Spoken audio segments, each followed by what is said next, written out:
Assalamualaikum warahmatullahi wabarakatuh. Waalaikumsalam. Selamat sore semua. Kita jumpa lagi ya di Radio Zuminar. Radio yang nggak ada antenanya, nggak ada towernya. Di episode 12 Februari 2021. Ini episode ke-6 ya Mas ya? Ya, ini hari spesial ya, special day. Kalau kita jajarin angkanya itu unik ya, 1202 2021. Kembali bolak-balik sama. Bolak-balik. Oke, baik, seperti biasa bahwa kita ingatkan lagi bahwa acara ini direkam juga disiarkan secara langsung, baik itu di Facebook, di YouTube, nanti juga rekamannya juga di YouTube, di channel-channelnya Bright Indonesia, ada Radio Bright, juga di channelnya Komunitas Neuronesia, di Neuronesia Learning Center, di Facebook fanpage-nya Radio Zuminar, itu juga live streaming. Jadi oleh karenanya nanti bapak-bapak, ibu-ibu semua yang punya kesempatan untuk berbicara, untuk menjaga ya, berhati-hati dan berbicara, artinya kita menghindari hal sensitif. Jadi tidak membahas politik, Sarah gitu ya. Yeah. Jadi nanti itu aja sih. Tapi sebenarnya karakter Radio Zuminar ini kita santai aja diskusi. Tapi serius karena semoga memperoleh manfaat bagi para pemirsa yang nonton, yang ikut gitu ya. Saya jadi grogi nih karena berhadapan oleh dua penyiar kondang di sini. Penyiar ya. Jadi kita seperti kayak lagi diplototin nih, lagi emang iya emang diplototin lagi nonton. Ini salahnya di sini, kurangnya nanti kita bisa dengarkan ya. Di sini sudah ada ini udah ada catatan nih Mas Bambang. Ada Mbak Rini ya, Mbak Rini Rusdi, dan ada Mas Fauzan Zaman. Nanti siapa detailnya? Mungkin sebelum Mas Budi menjelaskan siapa kedua orang terhormat ini, saya izin untuk share screen dulu ya. Jadi, Mas Bambang. Jadi sebelum mereka share presentasi, kita juga share presentasi. Nggak mau kalah. Oke, sebentar ya. Sebentar. Sudah dilihat gambarnya? Sudah ya? Oke. Kelihatan Mas. Nanti kalau suaranya nggak keluar, kasih tahu ya.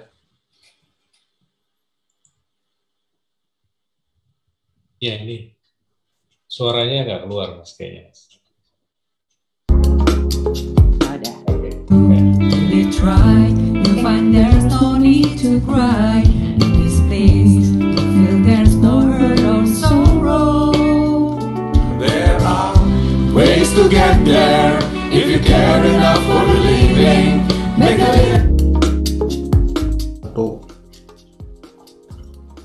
spicy-nya ada bahan-bahan atau ingredients yang membuat dia di mulut, di kerongkongan itu ngeblend banget, enak banget. Sumpah, last bite ya. Oke. Tambahan.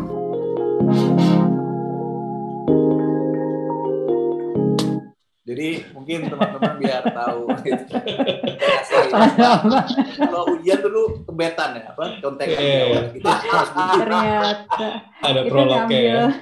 Itu profesi yang saya nggak masukin di CV tuh. Di CV ya. Penyanyi, iya. Ternyata penyanyi juga nih.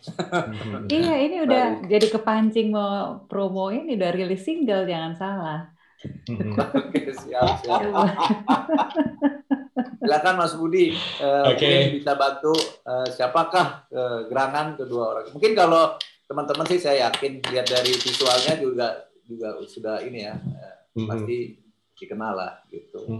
Silakan Mas Budi. Terima kasih Mas Bambang. Sore ini sebelumnya kita mau ngucapin Gong Xi Fa Cai dulu buat saudara-saudara kita yang hari ini merayakan Tahun Baru Chinese ya. Semoga keberkahan bisa semua kita rasakan di saat-saat yang saat ini mungkin nggak terlalu ideal ya. karena kita masih dalam situasi pandemi COVID-19. Oke. Saya juga doakan mudah-mudahan kita semua dalam keadaan sehat, bisa beraktivitas. Misi hari ini di saat yang sama dengan libur Imlek, kita akan dapat sharing ilmu yang luar biasa menurut saya ya, dari Mbak Rini Rusdi. Nah, tadi sekilas saya sempat ngobrol-ngobrol pada saat kita belum mulai. Beliau ini luar biasa secara background karena punya background bahasa, punya background psikolog. Koreksi kalau saya salah, Mbak. Dan yang terakhir dilengkapi dengan background komunikasi. Itu 3 hal yang menurut saya saling mendukung gitu ya untuk aktivitas yang dilakukan Mbak Rini sehari-hari. Nah, saya nggak mau panjang lebar karena slide yang disiapkan Mbak Rini itu luar biasa. Jadi saya persilakan Mbak Rini untuk segera memulai. Mbak Rini, Baik. the time is yours. Oke, terima kasih Sebelum banyak. Mbak Rini, saya tambahkan sedikit. Jadi teman-teman, bapak-bapak, ibu-ibu, semua teman-teman yang menyaksikan bahwa tidak dikhususkan untuk para penyiar saja ya ternyata, karena nanti dijelaskan sama Mbak Rini. Ini berlaku buat siapa aja bisa belajar dari beliau-beliau. Monggo, silakan. Ya, silakan Mbak Rini. Baik. Ya, terima kasih Mas Bambang, Mas Budi. Ada Mas Fauzan di sini, ada yang juga ikut mendukung Mas Ilham ya. Assalamualaikum warahmatullahi wabarakatuh. Selamat sore, salam sejahtera untuk kita semua. Shalom, Om Swastiastu, Namo Buddhaya, salam kebajikan, dan juga ikut mengucapkan selamat tahun baru, istilahnya apa nih, Chinese New Year ya. Lunar Year bagi yang merayakan. Semoga keberkahan dan kebahagiaan melingkupi kita semua dan juga utamanya kesehatan di situasi seperti ini.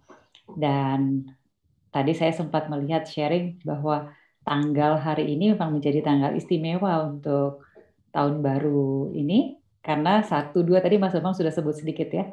1, 2, 0, 2, 2, 0, 2, 1. Yang dari depan ke belakang, belakang ke depan itu dibolak-balik angkanya sama dan katanya nggak akan terjadi lagi gitu. Pengulangan seperti ini. So hopefully it's a very special day.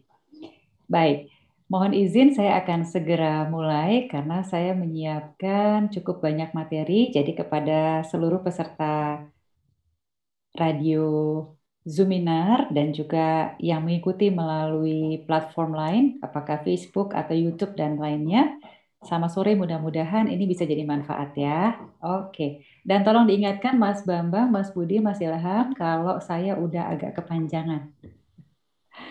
Baik, siap. Kita mulai ya. Dan tolong kasih feedback kalau ada yang nggak jelas suaranya atau gambarnya. Tunggu. Ini kok udah langsung ke sini. Mesti mundur dulu ini. Mundur. Uj. Nah, kan udah mulai bingung nih. Sebentar. Di close dulu. Iya, di close dulu ya. Sebentar. Nah, tuh kan.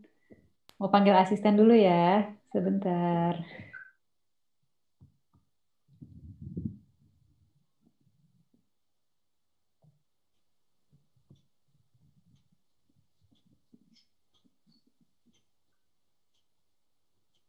Jadi menarik sebenarnya seperti topiknya what are skills. Mereka telah minta supaya kita semua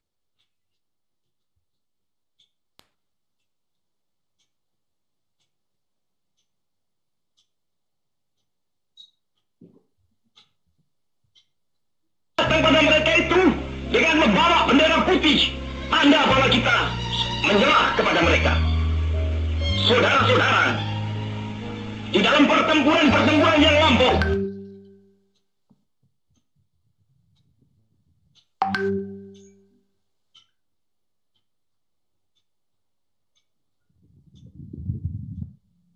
Oke, udah kelihatan ya?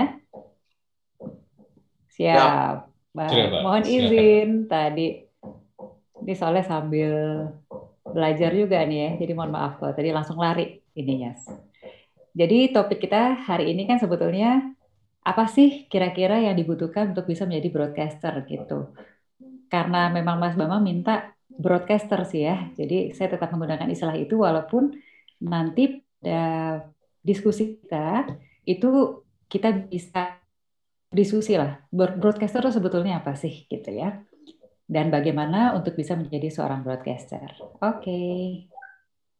Langsung ya, ini tadi sudah diperkenalkan sebetulnya kalau sedikit, dan kalau saya jelaskan lagi sedikit mengenai diri saya, ya mohon izin yang tadi sudah disampaikan oleh Mas Budi. Jadi pendidikan saya memang ini jarang-jarang saya masukin yang di 3 bahasa.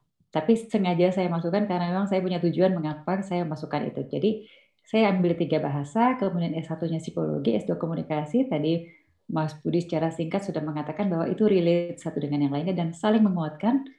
Apakah dalam posisi saya sebagai pengajar, apakah dalam posisi saya sebagai penyiar, apakah dalam posisi saya sebagai psikolog atau asesor.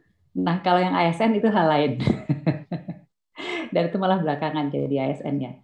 Nah, jadi itu betul-betul saling menguatkan dan saya merasa sangat diuntungkan. Jadi artinya untuk bisa menjadi seorang broadcaster itu memang butuh, kalau menurut pengalaman saya pribadi ya, betul-betul membutuhkan banyak hal, baik pengetahuan, keterampilan, dan juga pengalaman atau jam terbang. Nanti saya yakin Mas Fauzan bisa menguatkan ya. Oke, saya lanjut ya. Nah, ini sedikit saja. Saya mau sampaikan bahwa kalau kita mau, nah tadi kayak saya awkward dengan ini ya, dengan teknologi. Itu kan pasti orang langsung, aduh ini gimana sih persiapannya gitu. Sangat boleh jadi orang akan mempersepsi demikian. Kenapa? Karena itu merupakan bagian dari yang kalau saya boleh kutip teorinya Michael Solomon, atau kalau kita ingat dulu ada iklan Axe gitu ya. Iklan Axe itu adalah, gimana Mas Bambang masih ingat nggak dulu iklan Axe? Wah, apa yang ya? pertama tuh Pasti menggoda, terus selanjutnya terserah Anda, ya, gitu ya. Nah, kesan pertama ya, begitu selanjutnya menggoda, terserah selanjutnya Anda. terserah Anda. Nah, inilah Selanjutnya kesan terserah pertama. Anda. Jadi kalau Michael Solomon bilang, Ya, tambahannya, Mbak. kenapa? Ada tambahannya, Mbak. Ada tambahannya, Mbak. Apa tuh? Jadi selanjutnya terserah Anda itu ada tambahannya. Tambahannya adalah isi di luar tanggung jawab. Nggak mau tanggung jawab ya. Jadi Om Michael Solomon mengatakan ada teorinya supaya gampang. Jadi saya bikin gambar tuh 7-Eleven ya, supaya melekat teorinya 7-Eleven bahwa dalam waktu 7 detik pertama orang sudah mengambil 11 keputusan mengenai kita yang belum tentu benar. Kenapa? Karena berdasarkan persepsi. Nah itu 11-nya dibaca aja ya, karena banyak. Nanti Mas Bambang, Mas Budi, kalau mau di-share boleh, karena ini milik bersama. Saya juga ngambil dari pengetahuan umum ya. Oke, kita lanjut. Jadi kita jaga betul gitu pertemuan di detik-detik pertama. Oke, kita lanjut. Itu adalah hal-hal yang akan menunjukkan kredibilitas kita dan bagaimana kita bisa membangun raport atau hubungan. Nah, sekarang gimana caranya supaya kita bisa membuat kesan pertama yang begitu menggoda, selanjutnya terserah Anda, namun isi di luar tanggungan ya, mengutip tadi Mas Bambang. Itu kita harus membuat perencanaan sebetulnya. Jadi gimana sih nanti kita openingnya? Kayak tadi saya ngomong salam begini-begini itu sebetulnya sudah masuk dalam perencanaan. Walaupun karena saya sudah sering melakukan, itu jadi seperti tidak direncanakan. Kalau pakai teorinya Mas Bambang itu udah ada pathway-nya ya Mas Bambang ya. Gitu. Jadi dia udah kayak otomatis karena sering dilakukan. Tapi sebetulnya itu merupakan bagian dari perencanaan. Jadi bukannya tidak disengaja. Itu adalah suatu hal yang kita sengaja. Jadi ada plan. Kemudian dress. Ini saya berpakaian seperti ini sebetulnya ada loh. Dia sebetulnya kalau dibuka nih kerudungnya, ini kerudung Cina ini. Chinese, ada kaitannya dengan Chinese New Year. Jadi ini adalah sebuah kesengajaan. Saya mengenakan pakaian seperti ini, nuansanya nuansa Chinese New Year. Gitu.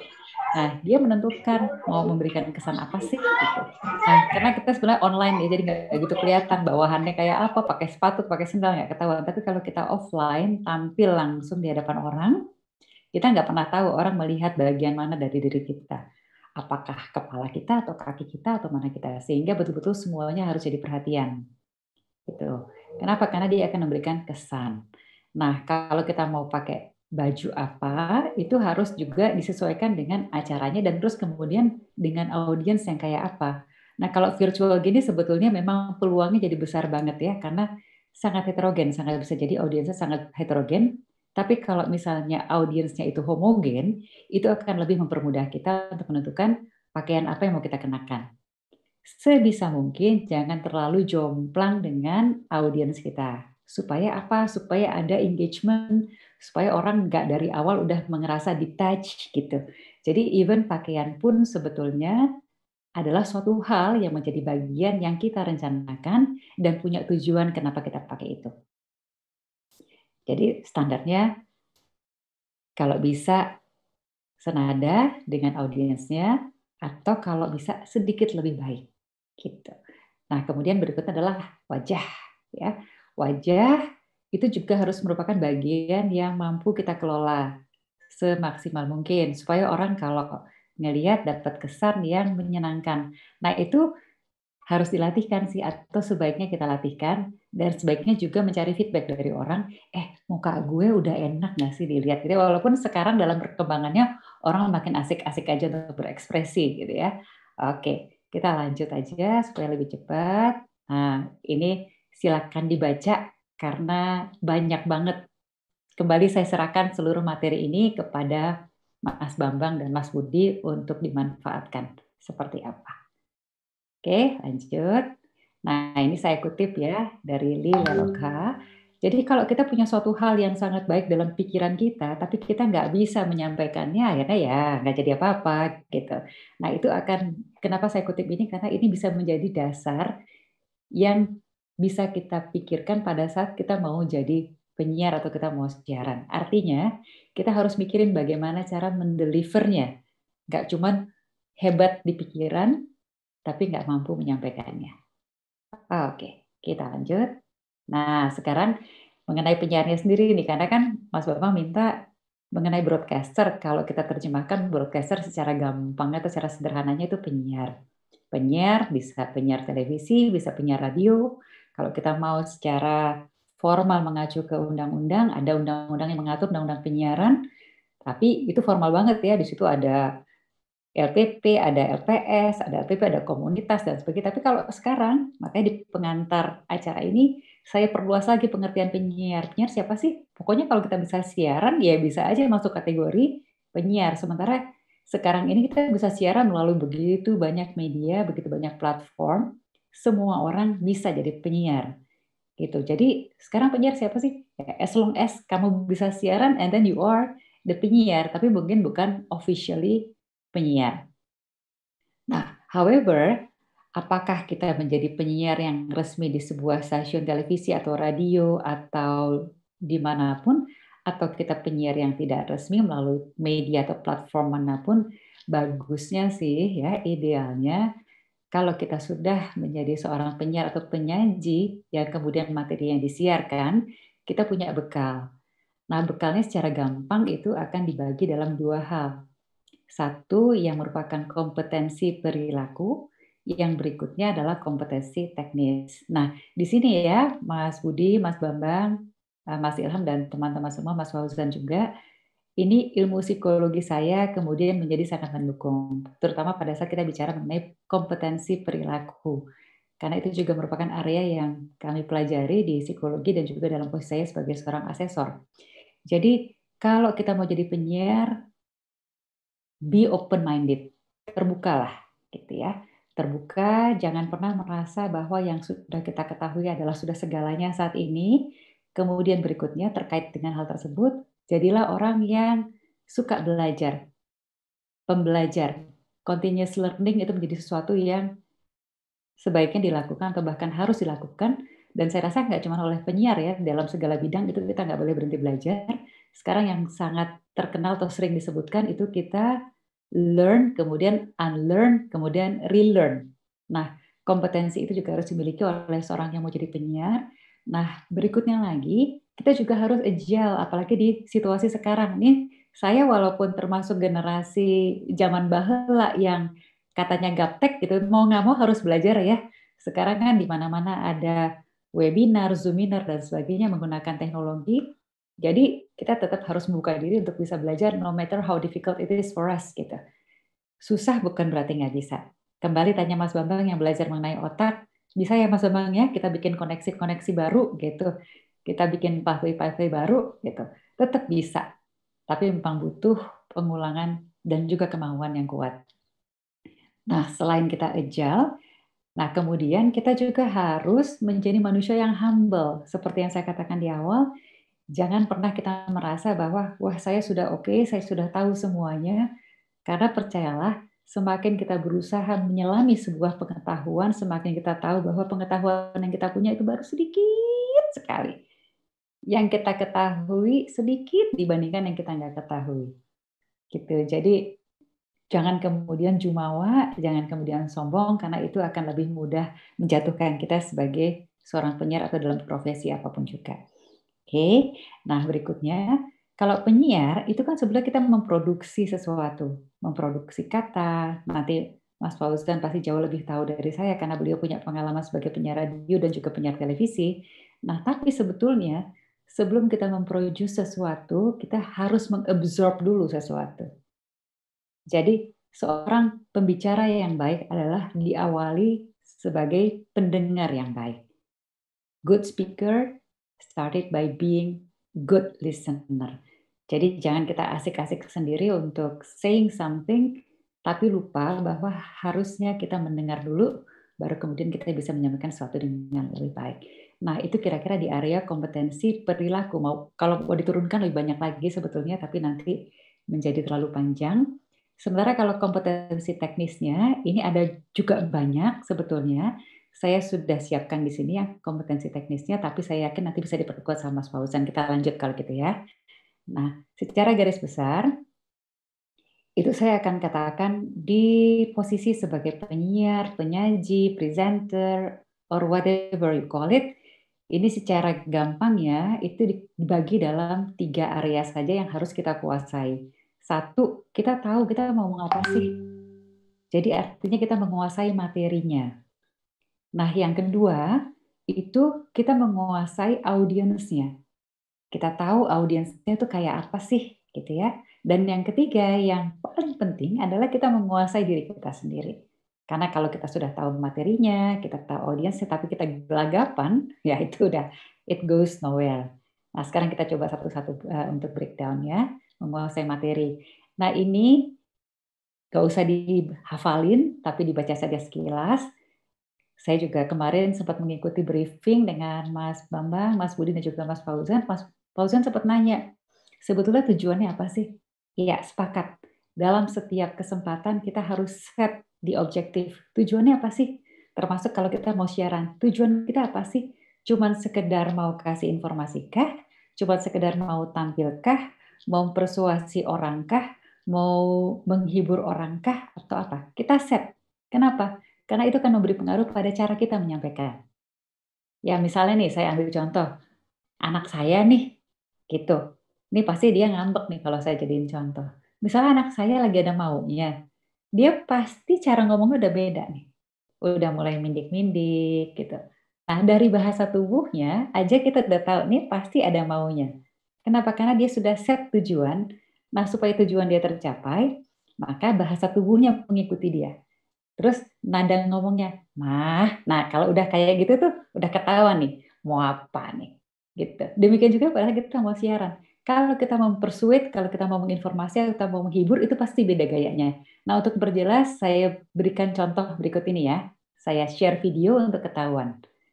Apa sih bedanya kalau ini? Nah ini, tadi yang udah Bismillahirrahmanirrahim. Merdeka! Nah, Saudara-saudara, saya kenal ya, Bung Tomo. Rakyat jelata di seluruh Indonesia. Oke.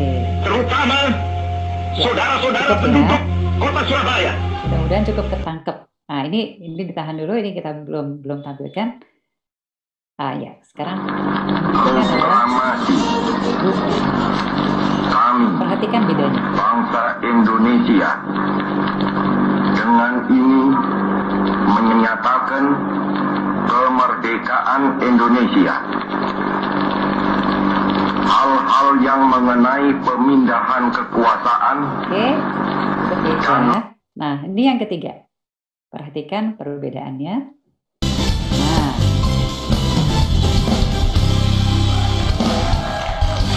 Ada Fitri Tropika di sini yang katanya setelah menggunakan hijab atau sebelum ya di 5 menit sebelum menggunakan hijab di hari pertama itu poninya dipotong semua. Ya enggak dong. Karena kan poninya juga nggak kelihatan juga. Jadi aku dengar kamu ada poni terus dipotong gitu. Ya Coba. enggak dong Teh.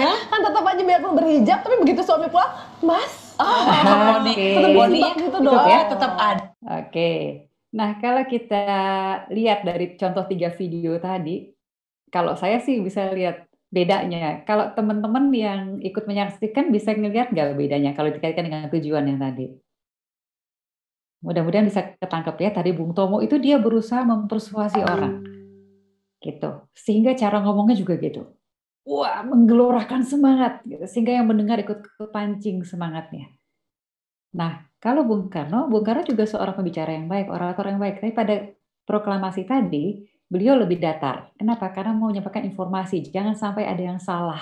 Sehingga yang jaga adalah kejelasannya, clarity-nya. Nah, sementara yang tadi Sarah Sechan dengan Fitri Tropika itu udah jelas dari awal mau menghibur. Beda betul gayanya. Beda betul. Gitu. Nah, saya sekarang ngomong kayak gini kira-kira apa nih?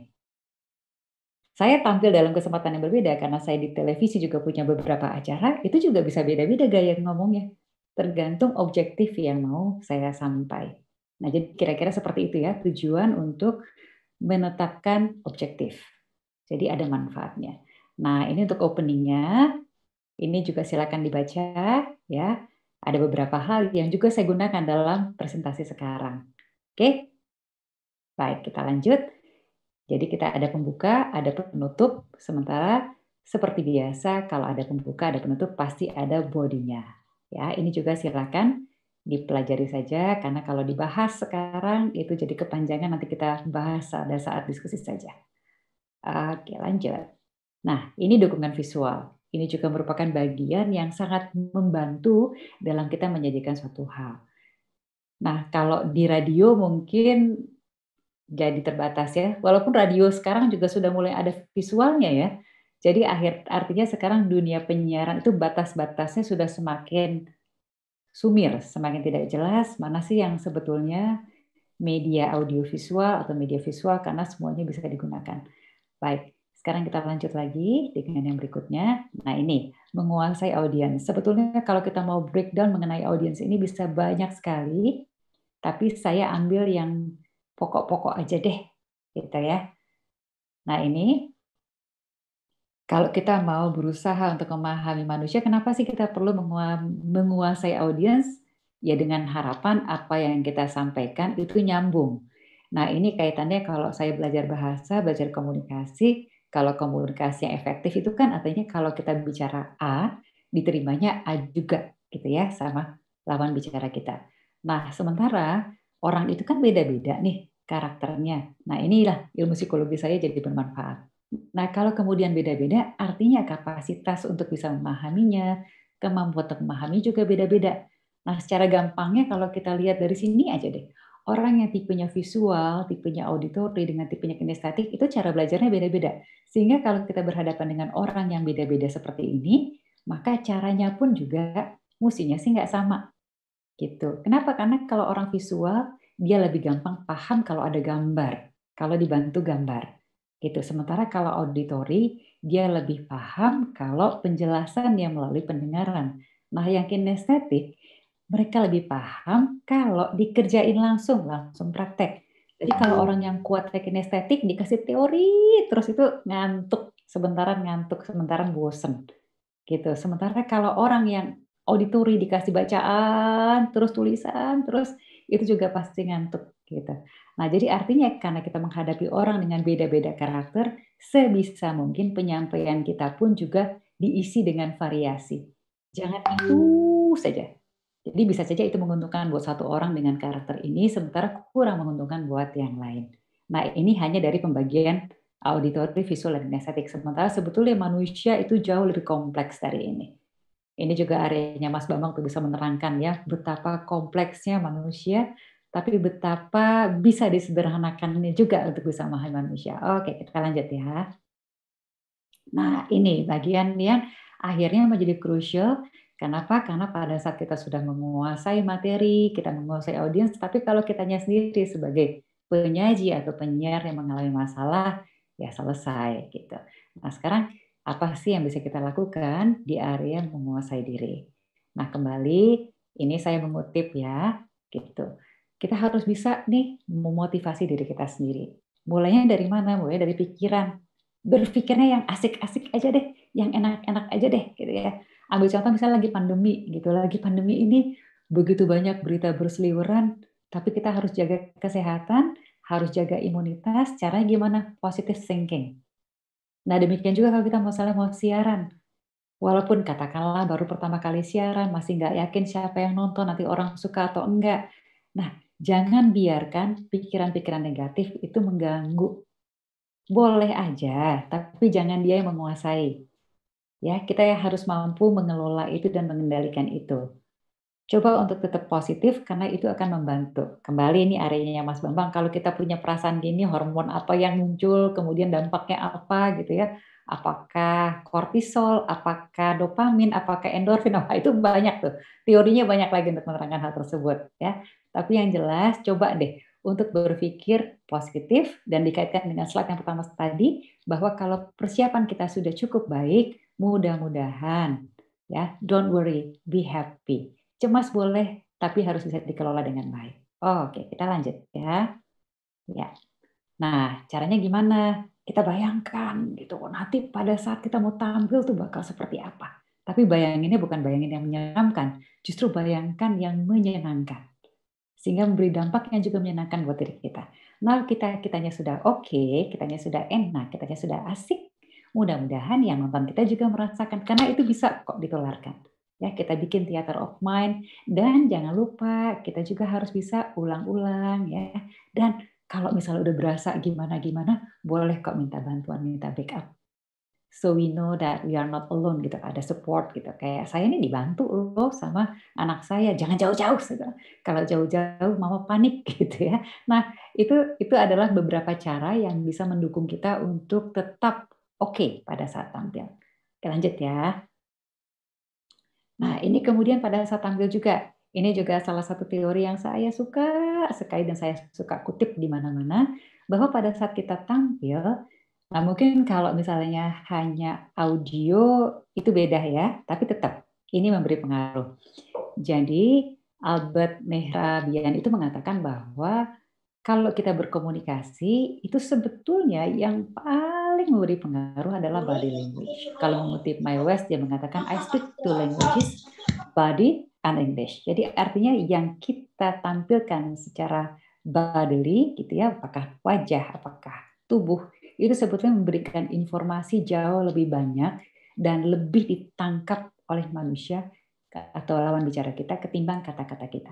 Di sini dikatakan bahwa yang warnanya biru itu adalah bahasa tubuh kita, sementara yang warnanya dilihat sebagai kuning atau mungkin orange itu adalah suara kita, nada kita, dan yang paling sedikit kata-katanya itu ternyata hanya 7%. Ya, saya ambil contoh gini. Kalau saya bilang gini ya, perhatiin semuanya ya, the whole thing dari diri saya. Cara saya mengekspresikan, cara saya menyampaikan. Perhatikan baik-baik. Kalau saya ngomong gini, saya nih sebetulnya orang yang sangat sopan, saya tahu aturan, saya nggak sombong gitu. Saya nggak pernah tuh karena saya diajarin sama orang tua saya untuk nggak sombong. Nah, kalau saya menyampaikan dengan cara kayak gitu, kira-kira orang yang saya ajak bicara akan mempercayai kata-kata saya nggak? Kalau saya katakan, saya nggak sombong, nggak pernah sih jadi orang sombong. Rasanya sih kalau saya menyampaikan dengan cara demikian, itu nggak akan ada orang percaya. Kenapa? Dari cara saya ngomong aja. Kenapa Mas Bambang? Ya orang yang nggak sombong nggak ngomong, saya nggak sombong gitu. Nah itu dia kan. Jadi dan juga dari cara kita bicara, dari ekspresi wajah saya udah nyebelin, ngeselin. Apa sih nih orang gitu ya? Ngaku-ngaku nggak sombong, coba lihat mukanya. Atau kadang kita ketemu sama orang terus, enggak, gue nggak mau kerja sama dia. Kenapa? Nggak tahu, pokoknya gue nggak suka aja. Nggak suka dari mananya ya? Jangan-jangan tanpa sadar orang itu sudah menyampaikan informasi melalui bodinya, melalui tone-nya atau nadanya, sehingga orang lain udah nggak suka aja. Dan itu ternyata jauh lebih besar memberi pengaruh. So be careful ya. Be careful with this. Gitu. Dengan bahasa tubuh kita, dengan nada suara kita, Kata tentu iya juga. Tadi Mas Bambang sudah mengingatkan bahwa kita nih siaran didengar oleh banyak orang ya, melalui banyak jalur ya. Hati-hati loh. Orang itu punya kapasitas yang beda-beda dan juga kemampuan persepsi yang beda-beda, sehingga jaga betul. Jangan sampai kita mengatakan sesuatu yang bisa menimbulkan ketidaknyamanan pada orang lain. Oke, kita lanjut ya. Nah, ini suara. Terutama juga untuk yang radio, ini suara ini banget. Saya pun di televisi itu ada tuh sesi khusus. Tadi saya sempat katakan di awal ya, waktu lagi masih ketemu sebelum mulai. Saya itu untuk menjadi penyiar televisi trainingnya sampai 3 bulan penuh, sampai harus cuti kuliah karena waktu itu masih kuliah. Kenapa? Karena banyak hal yang harus dipelajari dan dikuasai, nggak cuma sekedar dipelajari, termasuk salah satunya adalah suara. Ini suara yang saya pakai sekarang ini adalah suara yang sudah saya latih sekian lama. Jadi nggak begini ujuk-ujuk gitu. Jadi saya latih. Tapi saya perhatikan dengan perkembangan keadaan yang ada, ini orang menjadi kurang terlalu memperhatikan kualitas suara. Sebetulnya kita sebaiknya memperhatikan atau harus memperhatikan, apalagi kalau betul-betul mau jadi penyiar. Kenapa? Karena kembali ya, kalau pakai teori yang sebelumnya, suara itu beri pengaruh loh. Bisa menimbulkan rasa bagaimana. Dan juga ada juga suara yang nyakitin ke kuping. Tajam gitu. Jadi itu sebenarnya bisa diolah. Nah, karena kebetulan saya juga nyanyi gitu ya. Itu juga another thing yang mendukung keseharian saya. Saya menjadi lebih terlatih untuk mengolah suara. Nah, suara yang saya pakai inilah suara mikrofon. Dan biasanya bisa memproduce suara mikrofon itu atau O voice itu kalau saya turunkan satu nada. Jadi kalau untuk teman-teman di sini yang suka musik, punya alat musik, suka nyanyi, kalau ngomong itu nada dasarnya di apa? Nah, turunin satu nada. Jadi kalau misalnya do, re, mi, fa, sol, la, si, do, si, la, sol, fa, mi, re, do. Turunin satu. Do, re, mi. Terus cari yang paling rendah, di mana kita masih tetap bisa memproduksi suara. Nah, suara yang paling rendah itulah sebetulnya yang paling nyaman, jadi empuk di telinga pendengar. Dan sebetulnya juga kalau kita ngambil nada yang di bawah, itu akan melatih kita untuk menjaga emosi supaya nggak cepat naik. Nah, kembali nih Mas Bambang bisa menerangkan dari area otak gitu ya. Orang kalau emosional dia memproduksi hormon banyak sehingga kemampuan berpikir logisnya bisa terpengaruh atau terganggu. Nah, bagaimana untuk menjaga supaya emosi itu terjaga? Salah satunya dengan menggunakan suara di nada rendah. Kenapa? Kalau kita perhatikan orang kalau emosional misalnya gini, enggak, gue nggak marah, gue nggak sebel. Lah terus kok ngomongnya gitu? Emang begini gue kalau ngomong. Itu orang akan bilang, ya kalau udah gitu ngomongnya itu mah marah kali. Ya enggak sih? Hanya dari nadanya, enggak kok, biasa aja. Ya enggak kali gitu ya. Jadi kalau kita sudah makin naikin, kalau kita diskusi, misalnya tadinya duduk, mulai berdiri, terus, wah itu artinya kita sudah emosional. Suaranya makin tinggi. Jadi kita bisa mendetek salah satu indikator orang emosional pada saat nada suaranya makin tinggi. Nah, kalau kita sudah start dengan nada yang di bawah sekali, maka kemungkinan dia naiknya kan jadi semakin kecil gitu. Jadi kita bisa kendalikan dengan lebih baik. Jadi actually mengelola suara itu manfaatnya banyak sekali. Nggak cuma sekedar untuk kepentingan suara itu sendiri, tapi juga untuk kepentingan kita sebagai si orang yang produksi suara, juga untuk kepentingan orang yang mendengarkan suara kita. Oke, kita lanjut ya. Nah, ini kecemasan. Ini juga sering menjadi pertanyaan atau bahan diskusi, tapi saya cemas soalnya saya belum punya pengalaman, ya itu wajar. Dan justru normal kalau kita cemas. Tinggal bagaimana kita kelola, ya. Dan yang penting jangan ditampilkan kecemasannya. Kalau kecemasan itu kelihatan, itu akan sangat mengganggu penampilan kita. Apakah sebagai penyiar, penyaji, atau apapun. Jadi dikelola. Nah biasanya kelihatan tuh, dia kemudian megang-megang apa, ketak-ketuk, apa segala macam. Nah kembali dalam posisi sebagai psikolog atau asesor, kami dilatih untuk memperhatikan namanya bahasa tubuh tadi. Sehingga kita tahu oh, orang ini nervous, orang ini cemas, orang ini apa gitu. Nah penonton itu juga memperhatikan hal tersebut. Jadi kita sebagai penyaji, sebagai penyiar, perhatiin ya, cemas nggak apa-apa, it's normal, it's okay untuk cemas. Tapi gimana ngelolanya? Nah, gimana cara ngelolanya itu ya, kita coba untuk lihat gimana sih gitu. Oke, nih kalau bisa pada saat kita mau siaran, kita udah tahu dulu nih awalnya mau ngomong apa. Kira-kira kita di pembuka, Assalamualaikum, selamat sore, salam sejahtera, shalom, om swastiastu, namo buddhaya, salam kebajikan, kemudian Happy New Year, Chinese New Year. Nah itu kira-kira sebetulnya saya sudah siapkan, nggak sampai dihafalin amat sih, tapi saya tahu poin-poinnya apa. Gitu. Kemudian siapkan catatan. Saya sempat nanya sama Mas Bambang, Mas nggak usah pakai slides ya, pakai aja Mbak, karena itu ngebantu. Betul banget. Karena itu jadi catatan, sebetulnya buat saya juga, dengan adanya slide ini, kan saya punya kepean, punya contekan. Gitu, dan juga ngebantu yang menyaksikan. Oke, dan kemudian rehearse yang namanya latihan, please deh. Harus diulang lagi, sampai kita merasa nyaman. Jadi bukan kita gelagapan. Tadi aja yang soal saya tampil untuk share screen itu karena belum sempat di-rehearse dengan maksimal sehingga itu terjadi. Dan itu harusnya tidak terjadi. Nah, kemudian sampai atau siap lebih awal. Tadi jam berapa ya? Mas Ilham sudah WA saya. Kalau misalnya mau join, udah bisa. Nah, itu kira-kira di jam 3 kita itu jam 15 ya? 15 tadi ya? Kurang lebih. Sekitar jam segitu. Ini artinya kita sudah datang lebih awal, terus kemudian cek ini, cek itu. Tadi sempat juga cek slide, tapi ternyata masih ada yang belum maksimal. Apalagi kalau kita nggak siap lebih awal. Nah, kemudian kalau dikatakan bertemu, menyentuh, dan berbicara, ini utamanya kalau kita datang yang tidak online gitu ya. Kita coba semua alat, kita ketemu sama orang-orangnya. Nah, kayak tadi juga walaupun virtual, kita melakukan hal ini.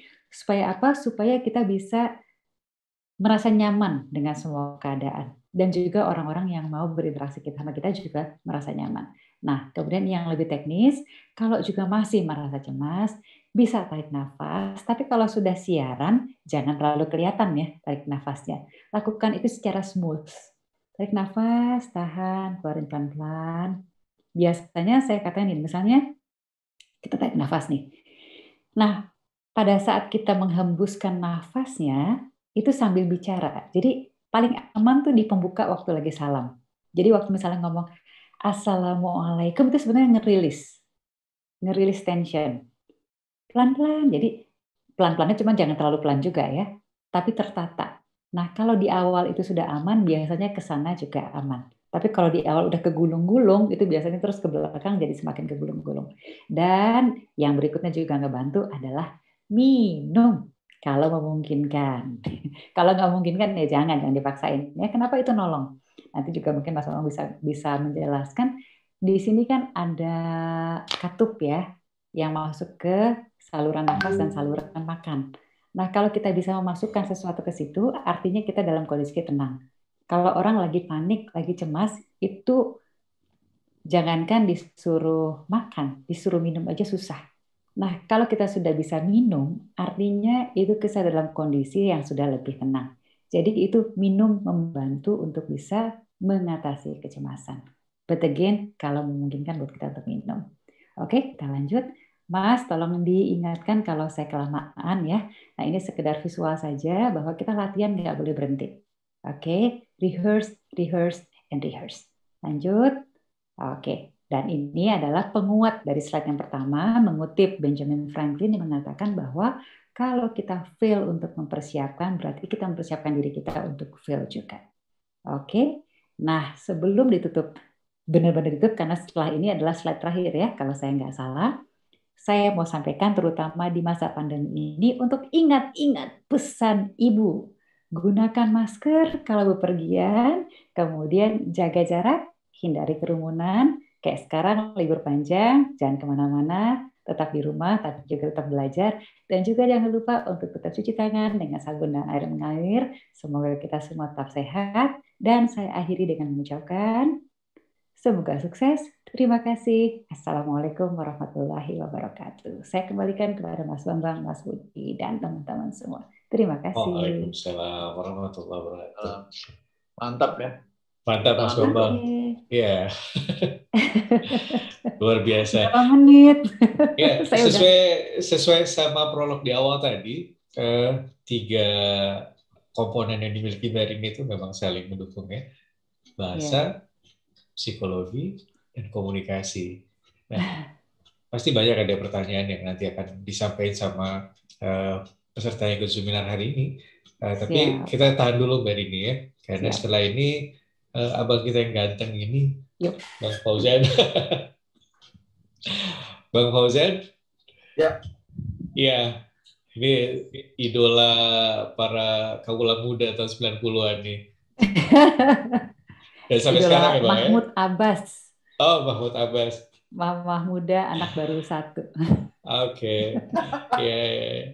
Mas Bambang silakan. Mereka berdua nih sahabat, jadi lebih oke kalau disampaikan sama Mas Bambang nih. Silakan Mas Bambang.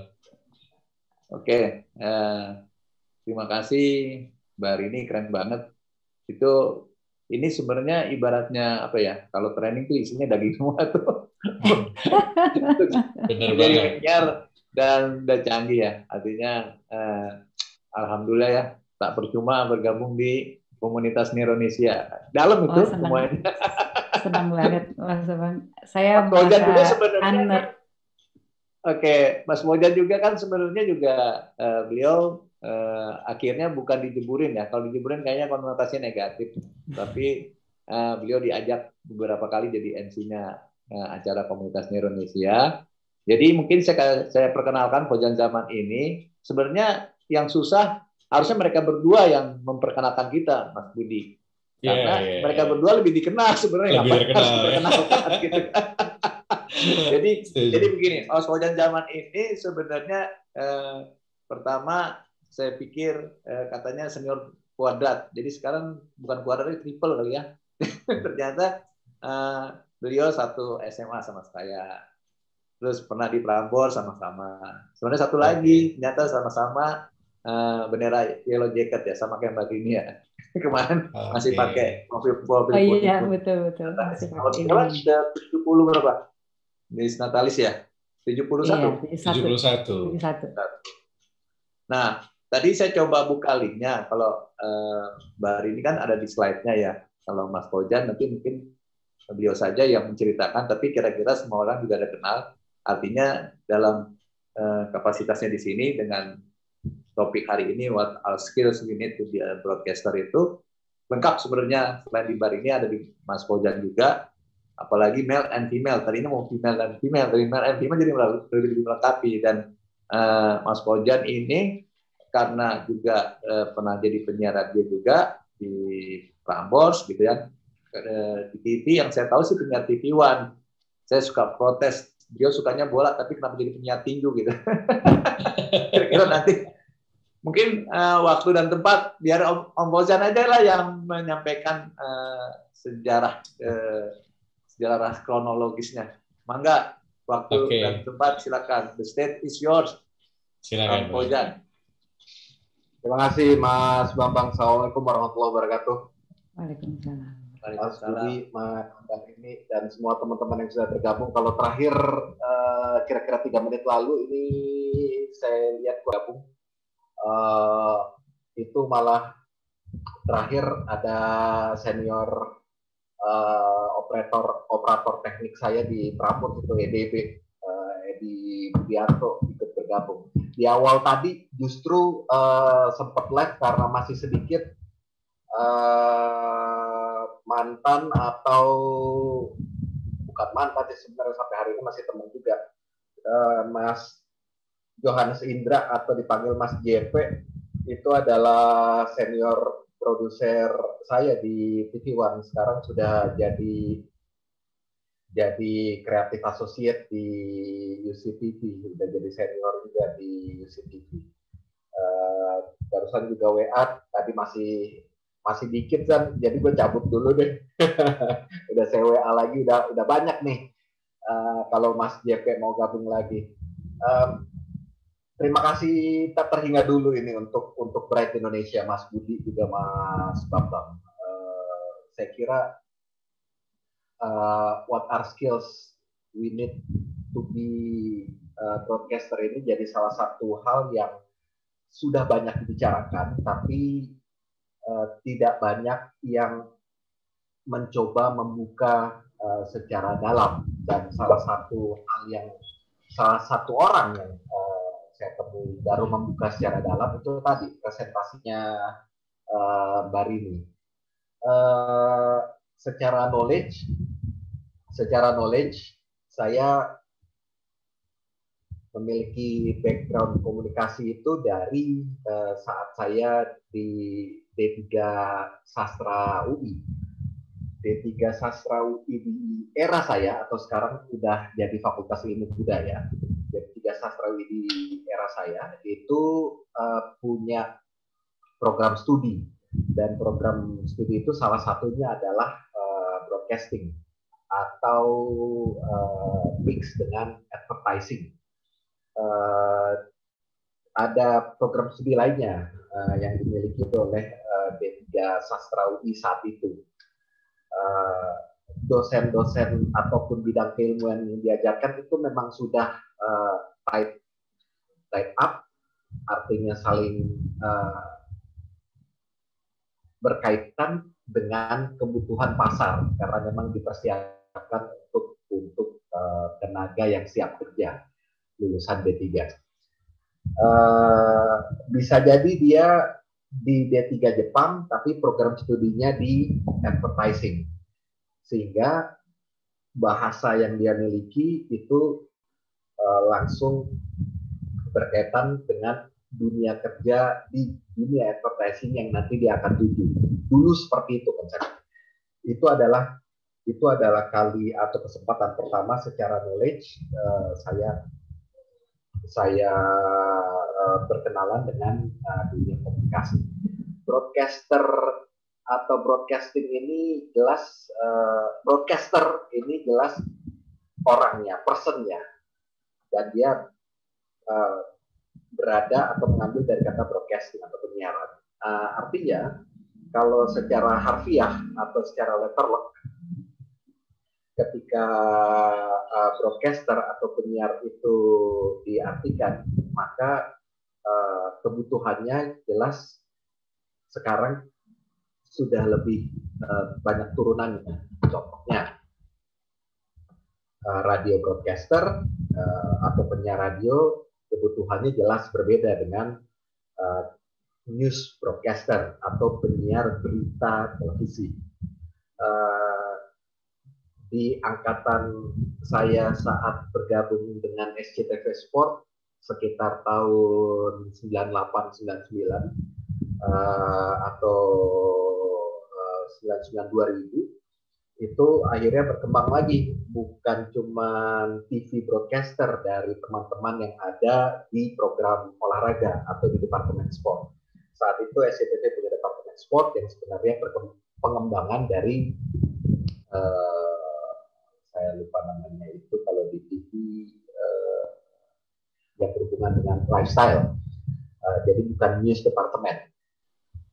Akhirnya muncullah istilah sport broadcaster, atau teman-teman itu menyebutnya dengan istilah lebih catchy, itu adalah sportcaster, yang singkatan dari sport broadcaster, artinya penyiar acara atau program olahraga televisi. Dan istilah sportcaster ini kalau diklik di Microsoft Word ataupun dimanapun itu ternyata tidak dikenal, dan itu hanya kreasi dari kebanyakan teman-teman saja. Sport broadcaster di-shorten, dipersingkat menjadi sportcaster. Di luar negeri itu lebih dikenal dengan istilah, kalau penyiar program olahraga itu dikenal dengan nama TV pundit. TV pundit itu adalah mereka yang menjadi host ataupun penyiar untuk program-program olahraga, disebutnya TV pundit. Balik lagi, apa yang sudah disampaikan oleh Mbak Rini tadi sudah merangkum 90%. Saya katakan 90%. Karena saya pun ketika masuk di dunia penyiaran, dan saat itu adalah tepat setelah saya 1 bulan setelah saya wisuda D3 di Sastra UI, jurusan saya bahasa Inggris, dengan program studi advertising.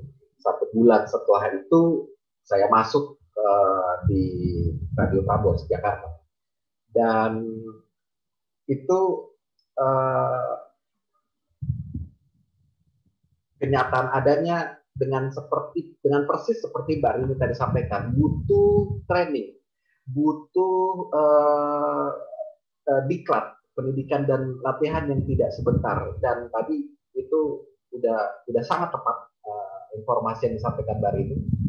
Paling tidak itu 3 bulan untuk mempersiapkan skill dasar, dan itu dilakukan oleh Radio Prambors. Saya yakin sampai hari ini pun di grup Radio Prambors itu masih dilakukan, karena saat saya keluar tahun 2000 itu pun masih ada. Dari 94 saya masuk, 2000 saya keluar. Tahun 2000 itu training untuk penyiar baru atau calon penyiar itu masih dilakukan, dan durasinya dengan yang sama, dan momentumnya itu juga tetap dengan yang sama. Momentum yang dimaksud adalah pengajar untuk angkatan yang baru masuk itu adalah para senior yang 2 tahun sebelumnya, sehingga kalau saya masuk tahun misalnya 2021, maka saya diajar oleh senior-senior penyiar saya sebagai trainer. Itu adalah mereka yang masuk Prambors tahun 2019. Saat itu seperti itu. Saya yakin sekarang masih tetap dengan pola yang sama. Kenapa? Karena memang efektivitas dari pola pembelajaran atau pelatihan dan pembinaan itu yang sangat efektif. Ada 2 hal di sini ya. Saya menekankan pelatihan dan pembinaan. Dan ini 2 hal yang berbeda. Pelatihan itu adalah training, pembinaan itu adalah coaching. Yang satu teori, yang satu praktek. Antara training dan coaching, ketika dia tidak dikombin, maka atau tidak digabungkan, maka dia tidak akan menghasilkan hasil yang cukup maksimal. Orang yang dengan teori, tapi ketika dia tidak matang atau tidak memiliki pembinaan dalam coachingnya, atau saat coachingnya dia tidak maksimal, itu dapat dipastikan tidak akan memiliki hasil yang baik. Dan itu juga berlaku dari satu angkatan saya di Prambors 1. Ada 6 orang. Saya itu masuk dalam, mungkin masih kenal dengan Ferdi Hasan. Saya satu angkatan training bareng dengan Ferdi Hasan. Dari 6 orang bersama Ferdi, yang lolos untuk masuk ke 3 bulan pertama masa percobaan itu 4 orang. Yang 2 kemana? Nah, yang 2 ini tidak matang atau tidak kuat saat mereka melakukan training center di coaching. Ya ada saja dan sah-sah saja sebenarnya alasannya. Ada yang karena tidak bisa hadir karena ada pekerjaan atau ada kepentingan. Tapi ketika mereka ketinggalan di coaching, sementara trainingnya atau pelatihannya mereka kuat dari sisi teori segala macam, itu hasilnya ya itu tadi berbanding lurus, dari 6 jadi 4 orang. Dari 4 orang ini yang akhirnya diterima, yang 4 orang ini yang siaran. Tapi akhirnya 1 cewek waktu itu, Dona, setelah 3 bulan masa percobaan itu tidak dilanjutkan kontraknya. Sehingga angkatan saya itu hanya ada 3. Saya, Ferdi, dan 1 lagi itu adalah saya lupa kan namanya, mungkin Mas EDB atau Edi bisa bantu saya. Itu jadi manajer akuisisi di international label di Universal. Kami bertiga saat itu yang siaran sampai akhirnya saya resign tahun 2000. Ferdi sebelum tahun 99 itu sudah mulai di radio female satu grup. Lanjut ke pengalaman berikutnya, tahun 98 atau 3 tahun sebelum saya resign dari Prambors, opportunity itu datang dari Session TV. Dan prosesnya masih tetap sama. Yang dimaksud adalah mereka melakukan penyaringan yang cukup ketat. Saat itu adalah SCTV Sport yang menawarkan kepada saya tahun 98. Memang saat itu program yang baru ada karena memang marketnya sangat luar biasa adalah program Liga Inggris tahun 98. Dan saya masuk itu menggantikan senior saya juga saat itu yang hijrah ke RCTI. Dari 98 kemudian saya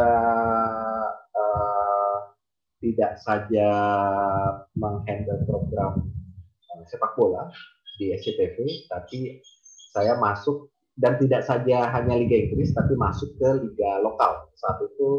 Saat itu adalah eranya Liga Indonesia yang namanya itu Indonesia Super League, Liga Super Indonesia, sponsornya kalau saya tidak salah itu Bank Mandiri. Dan juga ada brand Extra Joss yang masuk untuk 16. Di akhir tahun 2000 atau di akhir tahun saya bersama SCTV Sport, itu program tinju kembali ingin dinaikkan. Kenapa? Karena stasiun TV tempat Mbak Rini itu yaitu TVRI kala itu menjadi satu-satunya market leader untuk produk program tayangan tinju, dan itu lokal. Tapi TVRI itu mendevelop program tinju dengan cukup matang, sehingga community itu terbentuk, market juga terbentuk, sehingga antara awareness dan juga komersial itu ngeblend. Dan TVRI itu nggak ada lawannya saat itu. Akhirnya TV-TV swasta mencoba meng-create sebagai pembanding dari program tinju yang dibikin oleh TVRI kala itu. Dan SCTV juga memulainya. Dan ternyata tinju itu masih punya market yang cukup besar. Memang tidak sebesar sepak bola, tapi ketika dia dibelah rating dan sharingnya, ternyata ada produk komersial yang niche atau elitis yang juga masuk di market penggemar olahraga tinju. Dari situ saya belajar di akhir saya di SCTV Sport, sebelum akhirnya tahun 2002 saya masuk ke TV7. TV7 itu saat itu masih TV7, sekarang sudah dibeli oleh grup CT Corp. TV7 kala itu adalah milik dari TV7. Tidak kate ininya, backgroundnya. Bisa mempelajari. Saya bisa. Kenapa, Mbak? Enggak, silakan lanjut. Lanjut. Oke. Dari TV7 itu saya benar-benar bisa mempelajari bagaimana sebuah program tinju profesional di luar itu menjadi prime event atau primadona atau hype-nya luar biasa. Saat saya di TV7 itu adalah era-era keemasan, kalau masih sempat ingat nama petinju Nasim Hamid atau Prince Nasim Hamid, petinju dari Inggris Raya atau Britania. Ini adalah petinju yang cukup fenomenal. Nggak tahu kalau Mas Bambang familiar atau nggak sama Nasim Hamid, atau Mas Budi familiar atau enggak. Tapi era 2001 itu adalah eranya Nasim Hamed berjaya. Saat saya keluar dari TV7, karena memang TV7 itu dalam proses untuk ditawarkan kepada pihak lain dan akhirnya menjadi Trans TV juga. Akhirnya saya bergabung dengan LaTV Sport. Belum ada TV One, belum ada. LaTV itu saya masuk tahun 2005. Itu saat yang sama akhirnya saya di hire atau saya sempat masuk bergabung dengan agensinya PSSI. Jadi PSSI itu punya agensi Persatuan Sepak Bola Seluruh Indonesia, itu namanya Geraha Indi Sport atau disingkat GIS. Saat saya masuk LaTV, kemudian tidak lama kemudian 2 tahun kemudian 2007 menjadi TV One, akhirnya ada event Indoprix itu. Ya, TV7 ada event Indoprix. Akhirnya ada Gusti Ayu ya tadi kalau nggak salah. Akhirnya di PSSI atau di Geraha Indi Sport peluang untuk bisa memperbesar networking tentunya sebagai broadcaster atau sebagai penyiar TV dan radio saat itu juga semakin besar. 2005 juga itu adalah tahun saya kembali lagi ke radio dengan jadi penyiar di 94,7 UFM, grupnya Femina. Mungkin sekarang 94,7 UFM sudah berpindah ke pemilikan, saya kurang paham juga. Tapi yang pasti untuk channel gelombangnya 94,7 UFM masih ada dan masih mengudara. Tapi ada siapa di balik 94,7 UFM sekarang saya tidak paham. Tapi yang saya ingat karena waktu itu 94,7 UFM baru diakuisisi atau baru dibeli oleh Femina Group. Tadinya 94,7 itu adalah dimiliki oleh Sengasek, namun gagal. Konsep radionya saat itu ingin head to head di cluster atau di market anak muda. Kalau Mas Budi dan Mas Bambang pasti masih ingat karena orang radio juga. Grupnya Sengasek itu meng-create radio anak muda dengan ngebakar duit yang sangat luar biasa. Itu menjadi radio pertama, radio baru dan yang pertama yang baru mengudara dan langsung ngebagi-bagi kuis. Kalau saya tidak salah itu sampai senilai 1 miliar rupiah saat itu. Dalam hati sih what a waste ya, what a wasting. Tapi ya sudahlah, itu dilakukan. Tapi nasibnya nggak lama. Akhirnya 94,7 itu tidak bisa menahan gempuran dari yang punya market anak muda saat itu, yaitu Musik City, betul. Betul sekali, Musik City. Akhirnya tidak bisa menghadapi yang punya market, ya apalagi kalau bukan Prambors. Dan saat itu juga MTV belum jadi Trax ya. MTV sudah mulai menyusul Prambors, dibayang-bayangi oleh pemain lama di segmen anak muda, ya apalagi kalau bukan Mustang Radio, sehingga drop, masuklah UFM.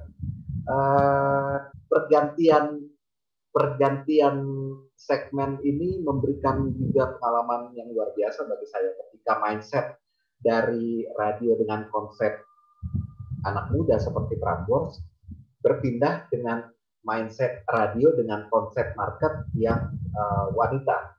Kalau kita menyebutnya dulu di Femina Group, marketnya itu ngebelah, tidak setua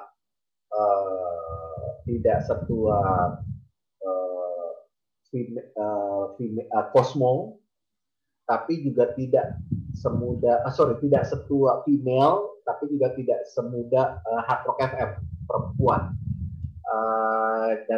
Dan teman-tean di Femina Group kala itu menyebutnya segmennya adalah dengan tanda petik market Yummy Mami, perempuan muda yang baru belajar mandiri, artinya pekerja-pekerja wanita yang baru masuk di awal, dan atau para ibu muda yang baru berumah tangga atau baru memiliki satu anak. Itu adalah market clusternya. Ini jelas merubah konsep dan merubah mindset, dan ini tidak bisa sendirian. Ini sudah berkonsep, sehingga kalau dikatakan sebagai penyiar, kebutuhannya sekali lagi kita bicara kebutuhan sebagai penyiar radio, jelas akan berbeda dengan saat kita menjadi penyiar TV. Penyiar TV pun ada lagi menjadi penyiar TV untuk program berita, menjadi penyiar TV untuk program-program lifestyle seperti yang tadi Mbak Rini sudah perlihatkan, contohnya Itrop dan juga siapa tadi si Teteh Hardrock FM, atau penyiar TV olahraga. Ini jelas berbeda. Kemampuan-kemampuan dasar atau soft skill tadi sudah Mbak Rini sampaikan, dan itu masih berlaku untuk hari ini. Saya menyebutnya bahwa broadcaster atau penyiar itu adalah satu profesi yang menjadi bagian dari rumah besarnya, yaitu pembicara publik atau public speaker. Dan sebagai pembicara yang berada di ruang publik atau sebagai public speaker, maka broadcaster atau seorang penyiar ini harus sudah matang dengan kemampuan atau skill dasarnya atau soft skill-nya.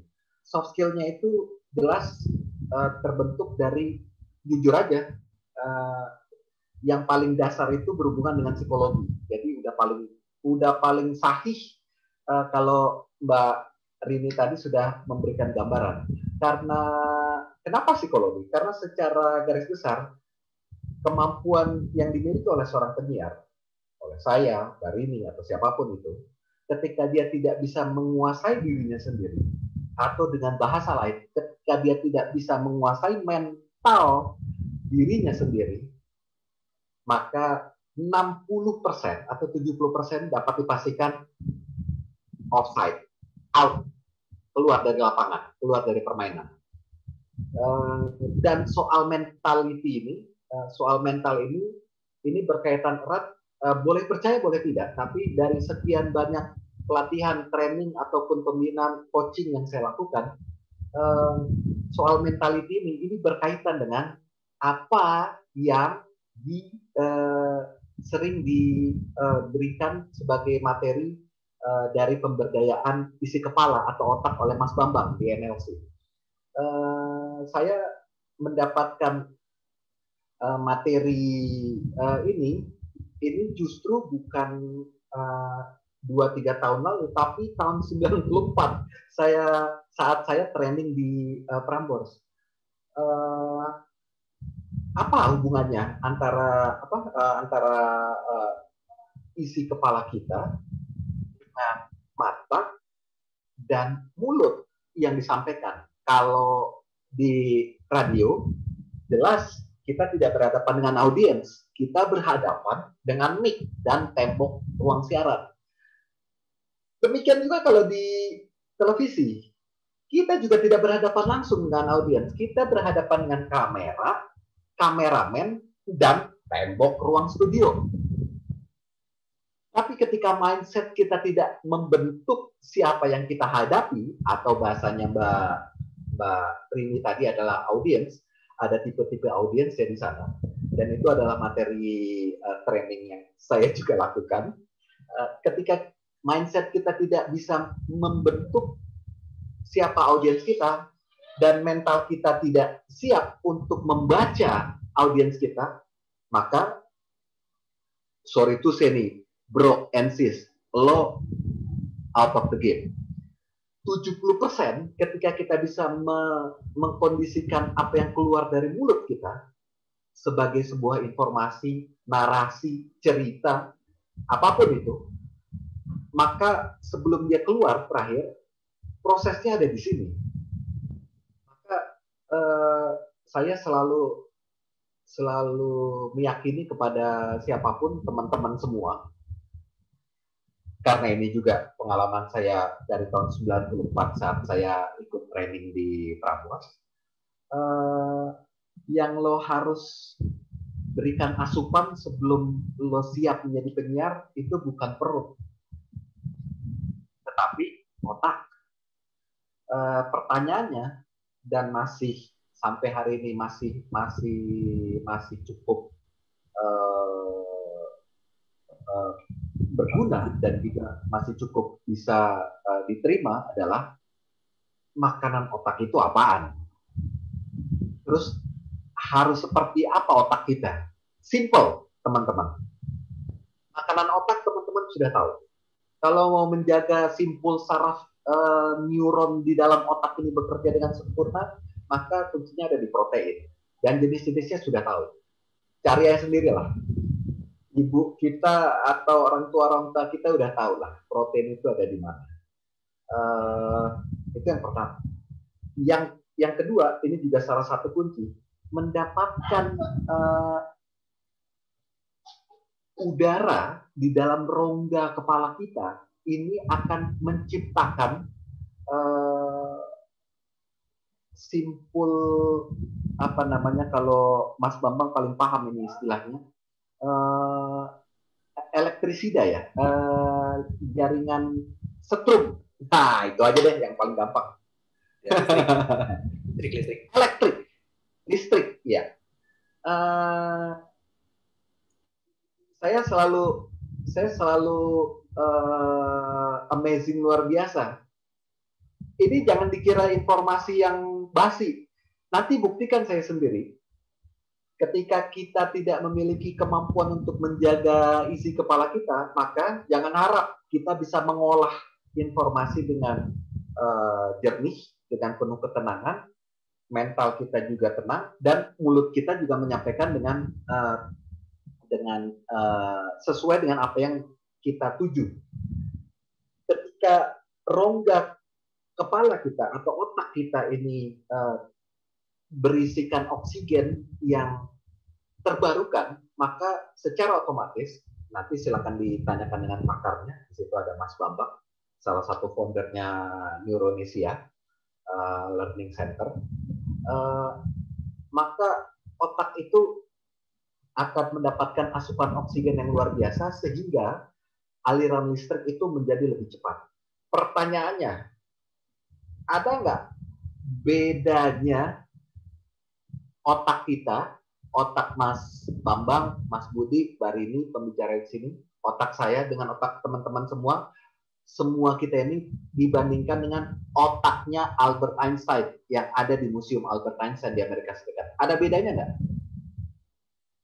Silakan cek di Google. Mang Google sudah bisa menjawab. Ternyata secara fisik tidak ada bedanya. Beratnya sama. Ketika otaknya Albert Einstein ditimbang dengan rata-rata berat otak kita, sama, teman-teman. Otaknya Mas Bambang, otak saya, otaknya Mas Budi, kalau dikosongin, ditimbang, timbangan kilogram sama otaknya Albert Einstein, itu sama. Pertanyaan kedua, berat cairannya atau darahnya di kepalanya Albert Einstein dengan darah yang ada di kepalanya saya, Mas Bambang, Barini, teman-teman semua, dengan kepalanya Albert Einstein, sama nggak? Sama. Bedanya apa? Bedanya adalah listrik yang dihasilkan oleh otaknya Albert Einstein itu jauh lebih tinggi dari rata-rata kebanyakan otak kita. Itu aja bedanya. Menjaga isi kepala supaya semua performa badan, khususnya mulut, untuk menyampaikan informasi. Secara simpel, sebenarnya seperti ini. Mohon izin ya Mas Bambang, langsung saya praktekkan saja ya. Mas Budi. Ya, silakan. Tapi waktunya ya, ingat waktu. Biar ada tanda 2 menit. Ya, 5 menit. Oke. 2 menit, 2 menit. Berapa? 2 menit. Teman-teman bisa lakukan ini, tapak tangannya ditaruh di paha, kemudian tarik nafas, ya, lewat hidung, kemudian ditahan 10 detik. Kumpulkan udara yang sudah dihirup itu di dada. Tahan, hitung saja 10 detik, 1, 2, 3, 4, 5, 6, 7, 8, 9, 10. Kemudian pindahkan ke perut. Alirkan saja ke perut sehingga perut menjadi lebih gendut, ya, menggembung. Masih dengan tahap yang sama, 10 detik juga. Hitung dalam hati 10 detik. Terakhir, kembalikan lagi ke dada. Hitung lagi 10 detik di sini. Setelah 10 detik yang ketiga, keluarkan lewat hidung, sekarang lewat sela-sela gigi. Sampai kosong perutnya. Apa yang akan dirasakan? Itu ada pergantian aliran oksigen di rongga kepala. Hampir rata-rata semua MC, hampir rata-rata semua pembicara, hampir rata-rata semua public speaker itu melakukan hal yang sama. Sebelum acara dimulai, dia kelilingan, baca materinya, kemudian dia tahan nafas.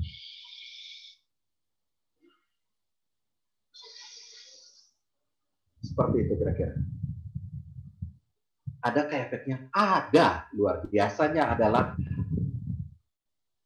tergantikannya oksigen yang baru saat itu juga. Oksigen yang baru memicu rangsangan yang luar biasa terhadap simpul saraf kita untuk bekerja. Mau dalam kondisi capek seperti apapun,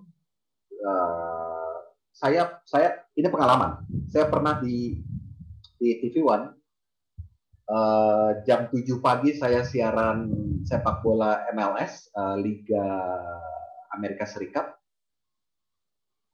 Kemudian sore sekitar jam 4 sore itu saya siaran pertandingan klasik, jadi Arsenal Channel. Kemudian jam 10 malam, jam 11 malam sampai jam 1 pagi itu saya lanjut dengan siaran live. Besoknya juga sama, jam 7 pagi saya sudah standby lagi.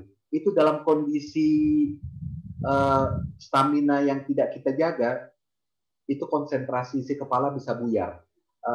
Mbak ini pasti paham sekali kalau udah dengan ritme kerja penyiar atau broadcaster. Menjaga fisik itu yang kita jaga bukan cuma menjaga makan atau asupan di dalam perut kita, tapi bagi seorang penyiar atau broadcaster, isi kepala kita yang harus kita jaga. Karena ketika kita sudah bisa menguasai isi kepala kita, memberikan asupan yang cukup, kemudian juga bisa mengetahui teknik mendapatkan oksigen yang baik untuk otak kita, maka secara mentalitas kita sudah siap. Kaitannya mulut ini nggak akan ribet. Ada banyak teori untuk senam mulut yang bisa teman-teman lakukan. Ada banyak petunjuknya. Di YouTube channel juga demikian. Saya pun juga demikian. Pelatih-pelatih, trainer, public speaker lainnya juga menyampaikan hal yang sama. Mau senam mulut, mau apapun itu. Kemudian jangan lupa juga ada teknik humming atau suara perut. Mbak Rini tadi sudah berikan sebagai contoh. Suara saya hari ini seperti ini karena proses pembiasaan. Kenapa? Ya karena Mbak Rini sudah terbiasa menjadi seorang penyiar yang menggunakan suara perut, bukan suara tenggorokan. Kalau kita pakai suara tenggorokan, 1 jam juga udah rontok badan karena capek. Tapi kalau pakai suara perut, seperti yang Mbak Rini lakukan, apa yang saya sudah biasakan, mau diajak ngobrol atau memberikan materi sampai 3 jam, 4 jam, 5 jam, pakai suara perut, gak ada masalah. Tapi balik lagi, ketika kita sudah bisa mengontrol isi kepala kita dengan teknik pernapasan ataupun suara perut atau teknik humming, itu ada teori yang atau praktek yang terpisah untuk menemukan humming. Humming itu adanya bisa di belakang sini. Ketika kita humming itu bergumam, jadi temukan humming yang tepat. Teman-teman mungkin juga sudah ada yang pernah melakukan itu. Suara humming terbaik itu contohnya adalah suara azan muazin di masjid. Itu vibranya di bagian belakang sini itu tebal. Kalau teman-teman sudah punya vibra dengan teknik humming yang tepat dan getarannya tebal di sini, itu sudah dapat dipastikan 70-80% teman-teman sudah bisa menggunakan teknik suara perut dengan baik. Artinya sudah bisa masuk kualifikasi sebagai penyiar ataupun calon penyiar. Tapi kalau vibranya atau hummingnya itu tipis, itu harus dilatih. Nah, teknik-teknik ini adalah teknik-teknik soft skill yang harus ngeblend, harus jadi satu dengan kemampuan-kemampuan lainnya. Kita baru bicara soal teknik-teknik dasar. Ketika kita masuk kepada konten, itu harus sudah kita siapkan apa yang kita miliki di diri kita. Kalau udah persiapan konten, berarti sudah tadi Mbak Rini sudah sampaikan, dan itu udah jadi satu paket lengkap. Nggak hanya menguasai apa yang akan dibicarakan, tetapi kecepatan untuk menangkap yang ada di belakang konsep atau materi itu yang jauh lebih penting. Contohnya, ketika ada konsep yang dilempar, hari ini topik pertandingannya adalah Arema melawan PSS Sleman. Arema di Malang melawan PSS Sleman. PSS Sleman di Kabupaten Sleman. Kalau dia seorang penyiar berita olahraga atau dia penyiar pertandingan sepak bola, jelas yang dia harus kuasai sebagai konsep dasar atau informasi dasarnya adalah posisi pemain PSS Sleman, posisi pemain Arema Malang. Siapa jadi center back, siapa jadi wing, siapa di tengah, siapa jadi jangkar. Itu baru informasi dasar. Tapi yang kita inginkan atau yang harus kita miliki selanjutnya bukan sekedar siapa ada di posisi mana. Arema punya 11 pemain plus 5 cadangan, demikian juga PSS Sleman. Tapi adakah informasi lainnya yang bisa menjual yang ada di belakang antara PSS Sleman dan juga dengan Arema? Apakah audiens atau penonton tahu bahwa PSS Sleman hari ini memiliki komunitas dengan engagement rate tertinggi di YouTube channel. Jakmania boleh jadi punya 84.600 member yang terdaftar lewat KPA. Tapi buka saja YouTube channelnya Jakmania. Berapa viewernya? Cuma 8 juta. Kalau buka YouTube channelnya fansnya Slemania, ada 23 juta viewer. Kalau dilihat engagementnya, jelas klub ini, PSS Sleman, jelas sangat dicintai oleh masyarakat, nggak cuma di Sleman, tapi juga di Jawa Tengah dan Yogyakarta. Ini informasi. 23 juta viewer di YouTube channel, di-compare sama tim ibu kota, atau bahkan tim Arema di Malang, itu nggak ada apa-apanya. 8 juta cuman viewernya Jakmania di YouTube channel. Itu satu. Yang kedua, apakah audiens juga tahu bahwa di belakang PSS Sleman ini sudah terjadi perebutan kekuasaan, tanda petik. Pengurus yang lama diintimidasi sehingga kemudian keluar. Jika tidak tahu, carilah tahu ada kekisruhan apa di belakang PSS Sleman. Apakah juga teman-teman atau audiens juga tahu bahwa di belakang Arema ada informasi bahwa fans mereka itu tidak punya satu kekuatan seperti bersatunya atau satunya komando atau satunya koordinasi yang dimiliki oleh fansnya Persija. Kalau polisi mencari sumber keributan atau ingin berkoordinasi dengan fans karena ada kekisruhan di Jakarta, yang dipanggil ya Jakmania. Tapi kalau di Arema yang dipanggil banyak. Yang mana dulu? Ada Aremania A, B, C. Itu contoh.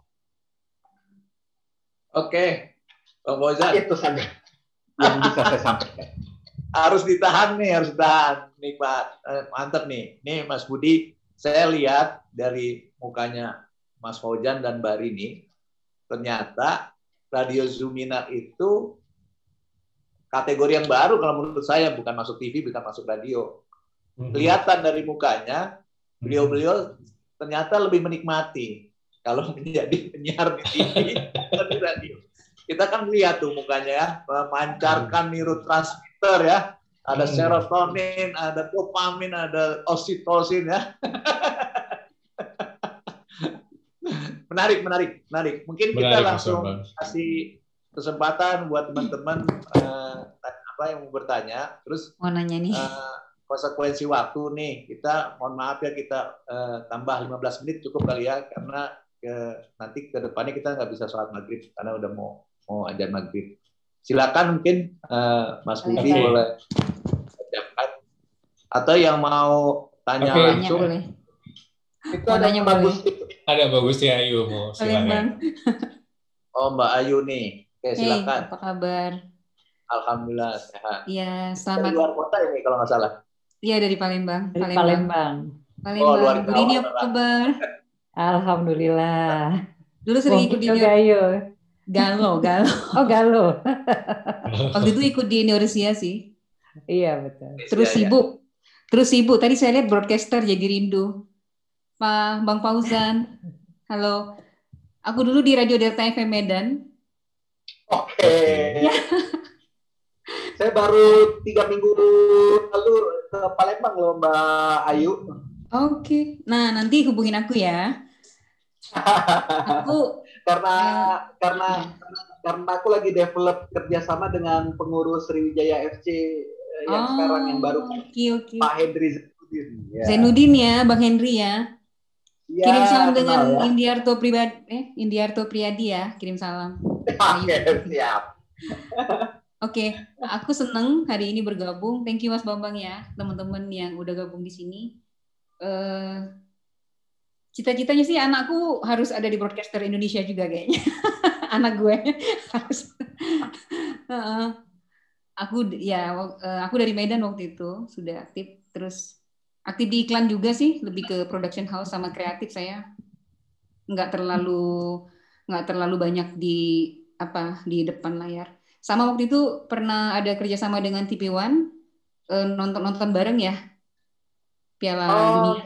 Iya, di Palembang, sama produksi beberapa produksi dari Metro TV dan TV One ada juga sih. Rata-rata Bang Indiarto sih yang paling sering ini connecting sama aku. Ya. Sama suka ngasih iklan kok. Aku orang iklan juga, jadi sering ngasih iklan. Thank you banget nih, karena waktunya udah habis, aku pengen sharing aja. Next time mungkin bisa silaturahmi lagi. Mas Bambang, thank you. Ya, sama-sama. Oke, sama-sama. Oke. Mungkin ada yang lain? Pertanyaan, tadi bukan bertanya berarti ya. Tapi ya, apa-apa aja. Say hi ya. Hello, apa memang disitulah perbedaannya. Tadi Zumina memang santai. Yang lain mungkin ada yang mau bertanya, Mas Budi? Ya, tadi buat dari yang ada di sini. Ya, Edi Budianto ya. Tadi mau komentari Bang Fauzan ya. Silakan. Kalau ada komentarnya, katanya tadi terkait bahasannya Om Fauzan perlu diklarifikasi, monggo. Masih ada tuh. Om EDB masih sambil kerja dia biasanya. Om Edi.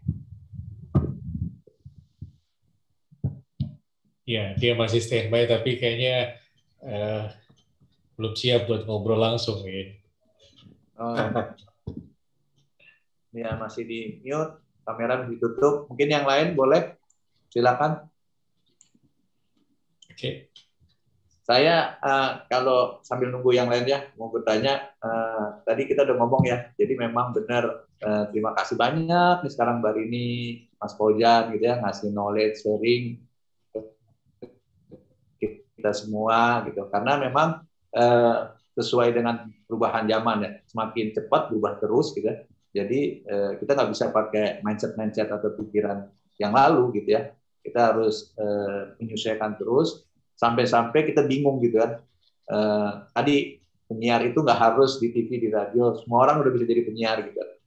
Kalau dulu orang ngomong gitu ya, gaya orasi tadi ya, kayak mempengaruhi, yang lain kayak bukan kayak orang bego yang menyimak gitu ya. Sekarang susah loh kayak begitu, karena semua orang ingin ngomong sebenarnya. Jadi kan udah beda tuh gitu ya. Di internet ya user ya jadi pengen jadi announcer, user yang memainkan lagu-lagu sendiri gitu. Kalau dulu kan nonton TV aja ngikutin jadwalnya ya. Misalnya album minggu ini kalau zaman dulu, kalau sekarang mungkin nonton ILC hari Selasa kan ditungguin. Padahal enggak segitu sekarang. Sekarang terutama teman-teman milenial itu ya kita juga udah berpengaruh kan. Kalau mau ngeliat ya cari aja, kita searching kita mau nonton apa di YouTube di apa gitu ya. Jadi udah by demand-nya tinggi banget dah. Gitu. Mungkin dari Mas Budi mau nambahin silakan. Iya. Yang bertanya raise hand juga boleh ya, mau raise hand gitu. Sebelum audiens yang nanya, saya mau nanya sama Mbak Rini sama Bang Fauzan. Atau kita foto-foto dulu kali. Bang foto dulu. Ya, nanti Oke, takutnya lupa ya. Oke, boleh.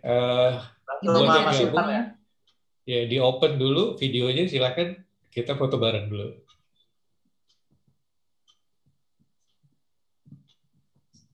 Oke, ada Dian Manohara, ada Dwi Astuti, ada Ayu Kamarati, Andi Takwa. Oh, ini Mas Adi Takwa ya. Oke. Kayaknya banyak penyiar nih kayak Mbak Ayu tadi. Ayu Kamarati penyiar TVRI kalau nggak salah ya. Iya, betul. Oke, ada Mbak Rahmi Hidayati, ada Putri Ananda.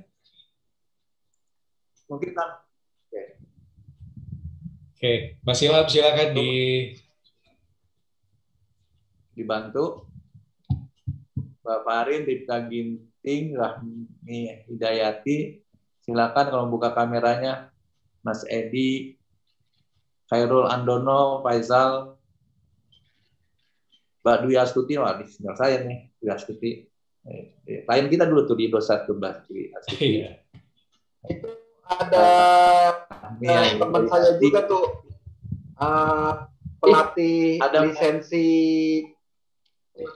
pelatih lisensi mix martial art Ilham. Imam Ramadan.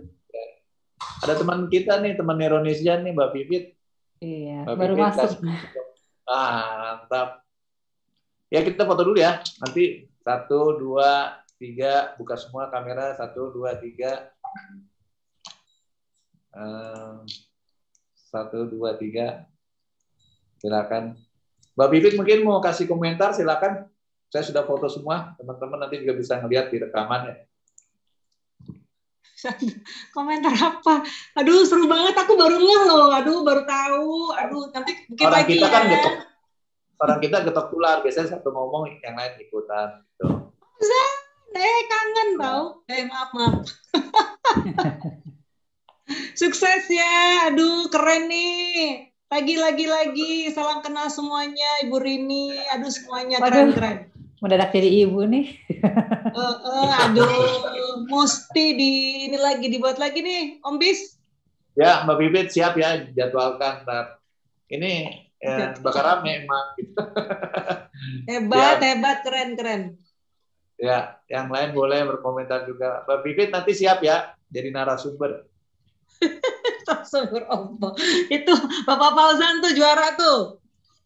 Ya. Todong di awal. Waduh, kalau udah sama Mbak Vivit mah udah susah kita ngelawannya ini. Orang belum jadi wartawan, Mbak Vivit udah punya media. Saat itu. Oh iya, apa? Majalah apa? Ananda ya? Aneka Yes.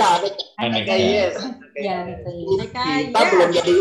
Kita belum jadi jurnalis, Mbak Vivit udah punya Aneka Yes saat itu, luar biasa. Aduh. Ya apa namanya majalah ABG? Kayaknya lahir di mesin cetak kayaknya. Iya.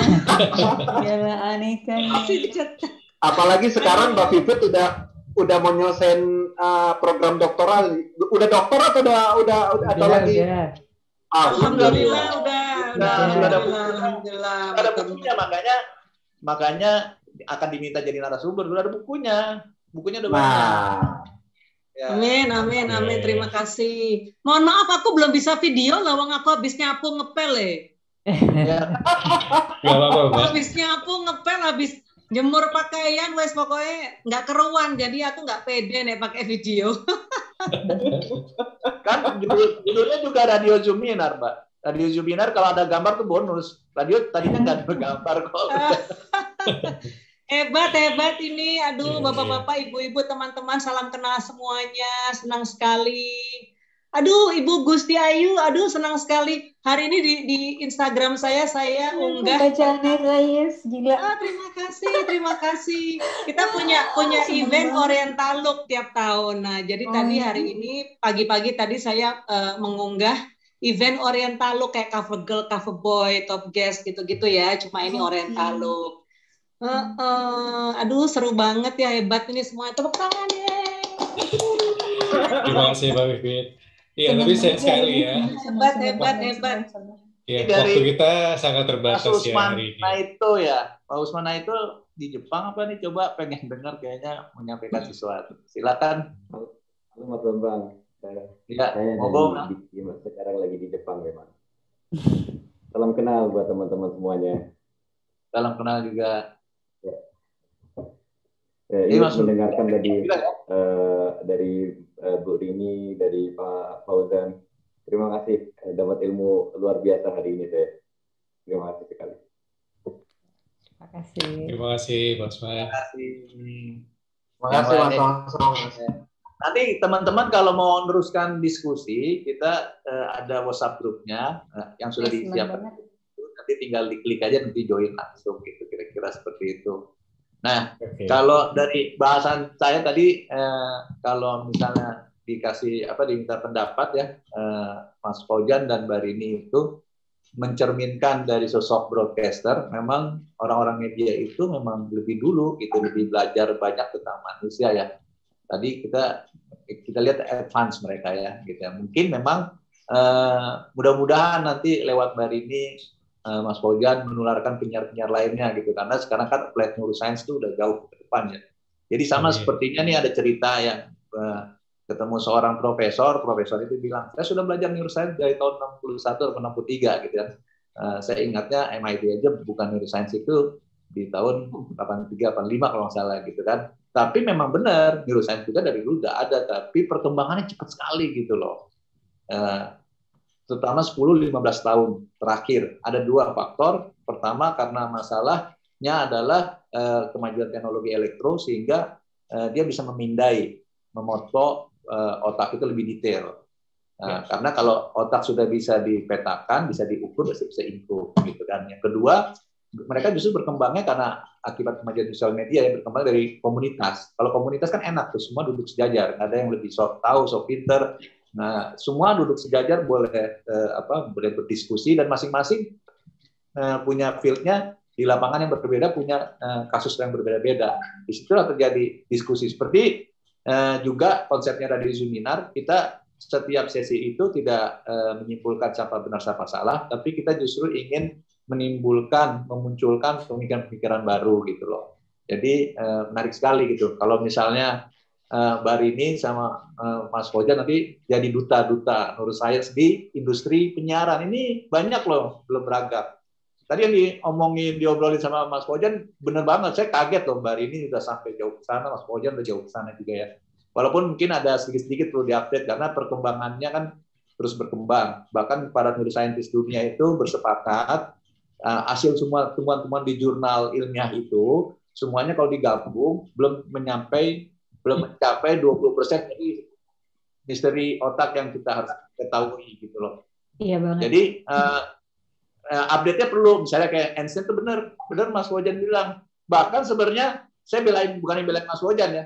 Ternyata pas dibedah otaknya, jadi kan Einstein itu meninggal, ternyata palanya dipotong, diambil orang. Dicuri, bukan suatu otaknya dicuri. Diteliti. Nah, itu sudah berapa tahun kemudian baru dikembalikan, tapi hasil penelitian itu untuk kesejahteraan ke depan. Salah satunya ternyata otaknya Einstein ini, Mas Wajan, bahkan bukan hanya sama, di bawah rata-rata. Beratnya di bawah rata-rata.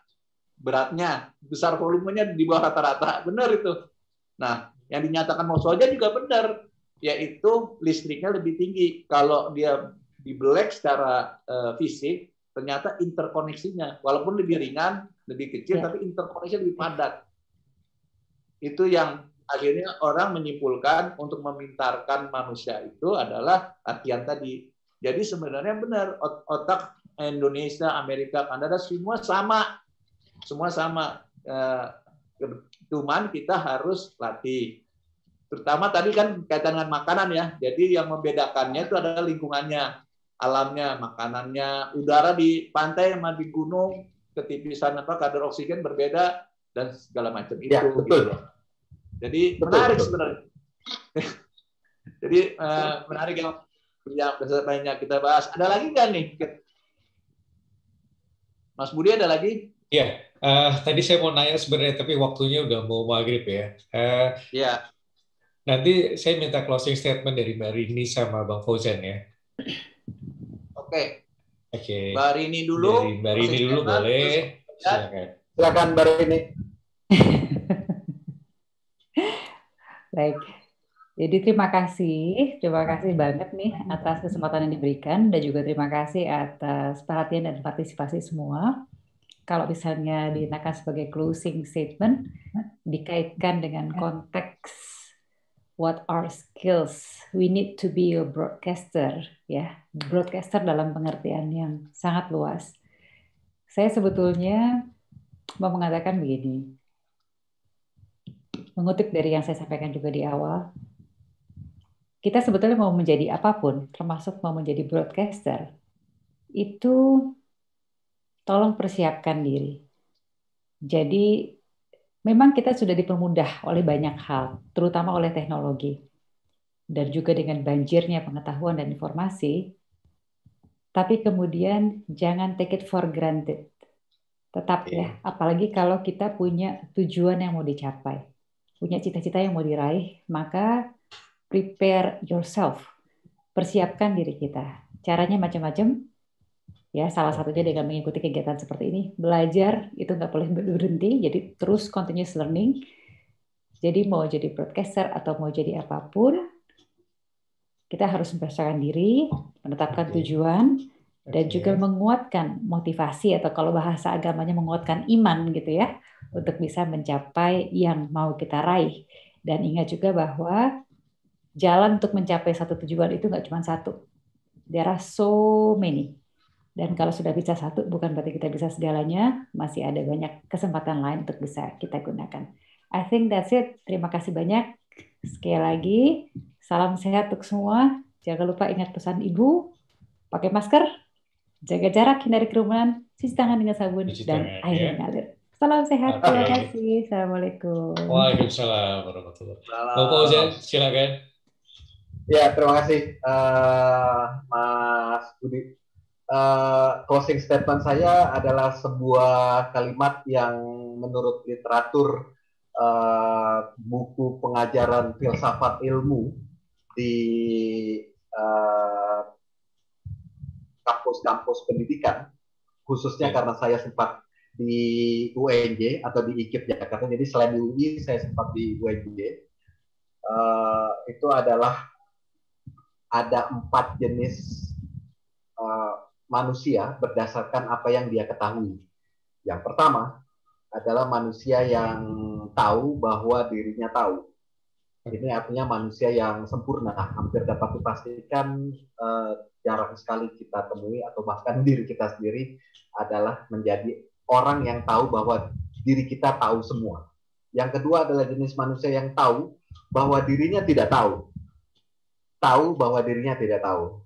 Ini adalah jenis manusia yang ideal. Karena dengan menjadi orang yang selalu mencari tahu, karena dia sadar dia tidak tahu, ini adalah orang yang selalu mau belajar. Yang ketiga, ini adalah jenis manusia yang tidak tahu bahwa dirinya tahu. Jenis manusia yang ketiga ini orang yang harus kita bantu karena dia tidak tahu bahwa dirinya tahu. Artinya dia pasti punya kemampuan. Untuk itu kalau kita bertemu dengan orang-orang yang tidak tahu bahwa dirinya tahu, kita harus bantu. Yang terakhir adalah jenis manusia yang tidak tahu bahwa dirinya tidak tahu. Ini jenis manusia yang celaka. Karena udah nggak tahu, dia menjadi sok tahu. Bapak Ibu boleh cek di Google siapakah pemilik kalimat filsuf ini. Pemilik kalimat ini disebut di literatur barat adalah seorang filosof. Tapi kenyataannya pemilik kalimat 4 jenis manusia ini dengan apa yang dia ketahui adalah seseorang yang bernama Muhammad Shallallahu Alaihi Wasallam, nabi besar yang diakui oleh umat Islam. Dari kalimat seorang nabi yang dimiliki atau diakui oleh umat Islam ini kita banyak belajar. Karena apa? Karena di Barat mereka juga mengakui bahwa secara filosofi ada banyak hal-hal yang sebenarnya kita sebagai manusia itu banyak yang belum kita ketahui. Jadi marilah merendah diri untuk bisa saling menggali lagi dan mencari tahu lebih banyak lagi. Kalau ingin menjadi seorang broadcaster, maka jangan pernah berhenti dan jangan pernah memberikan limitasi. Saya sudah cukup tahu apa yang saya ketahui. No, ada banyak hal, banyak sekali peluang yang akan lebih banyak terbuka lagi. Mudah-mudahan networkingnya bisa terjaga, silaturahminya juga. Terima kasih, salam kenal buat semua. Terima kasih Mas Bambang, Mas Budi, Mbak Rini, dan semua teman-teman. Terima kasih. Oke, terima kasih Bang Fauzan. Kalau saya nambahin sedikit, Om Fauzan, saya tahunya ada cerita ini bener ilmiah apa. Om Fauzan kan suka filsafah. Jadi ada orang yang botaknya cuma di depan, cuma ada juga yang di belakang. Lo tahu ya, dengar ya. Yang kalau yang di depan katanya dia suka mikir katanya. Jadi dia melebar. Kalau yang di belakang itu dia suka memang pintar. Tapi kalau botak dari depan sampai ke belakang dia pikir dia pintar katanya. Jadi dia pikir pintar, makanya botaknya sampai di belakang. Nah, ini memang mengasihkan yang ngobrol di radio Zoominar, di webinar ini. Mas Budi, kita nggak rasa waktu. Bayangkan ya, ada di balik kesulitan dengan pandemi ini, ternyata ada kemudahan. Buktinya hari ini kita bisa ngobrol, tadi dari Mbak Ayu yang di Sumatera, bahkan tadi Mas Usman Naito tuh ternyata di Jepang ya, benar di Jepang, di Shizuoka katanya. Nah, ini juga dari Imam Perdana juga, saya katanya salam kenal Bapak Ibu semua. Alhamdulillah saya senang bergabung. Mungkin saya yang bukan jurusan penyiar, memang ada ketertarikan untuk berbicara, tapi mungkin kurangnya pelatihan. Jadi saya mohon bimbingan dan tips terima kasih. Jadi di konsepnya Mbak Rini sudah jelaskan tadi ya, neuroplasticity, ada learning, unlearning, sama relearning. Jadi kuncinya semuanya jam terbang akhirnya ya, dilatih. Pilot pun sekolah lulus, kalau dia nggak ngantongin berapa ribu jam kerja, nggak boleh bawa pesawat yang lebih tinggi. Dan itu pun harus jadi co-pilot dulu. Sebelum jadi co-pilot dia harus training dulu. Jadi tahapannya panjang gitu. Oke, itu aja Mas Budi. Boleh Mas Budi Mas mau silakan. Iya. Pertama kita ucapin makasih sama Mbak Rini, Bang Fauzan Zaman ya. Luar biasa libur tapi nyempetin waktunya buat sharing sesuatu yang sangat bermanfaat kita semua. Oke, terakhir sama-sama kita berdoa semoga pandemi ini segera berlalu dan kita bisa kembali beraktivitas secara normal. Oke, semoga seperti itu. Dan saya ingatkan Jumat depan kita juga akan kembali dengan Radio Zoominar dengan tema yang berbeda. Terakhir, saya ucapkan terima kasih atas semua partisipasi yang ikut serta hari ini. Semoga apa yang kita lakukan bisa menambah wawasan kita semua. Dari kami, cukup sekian. Assalamualaikum warahmatullahi wabarakatuh. Terima kasih Mbak Rini, Bang Fauzan, dan semuanya. Terima kasih Mas Bambang. Terima kasih. Sampai jumpa. Terima kasih. Terima kasih teman-teman semua. Terima kasih. Thank you. Makasih. Sehat-sehat semua ya.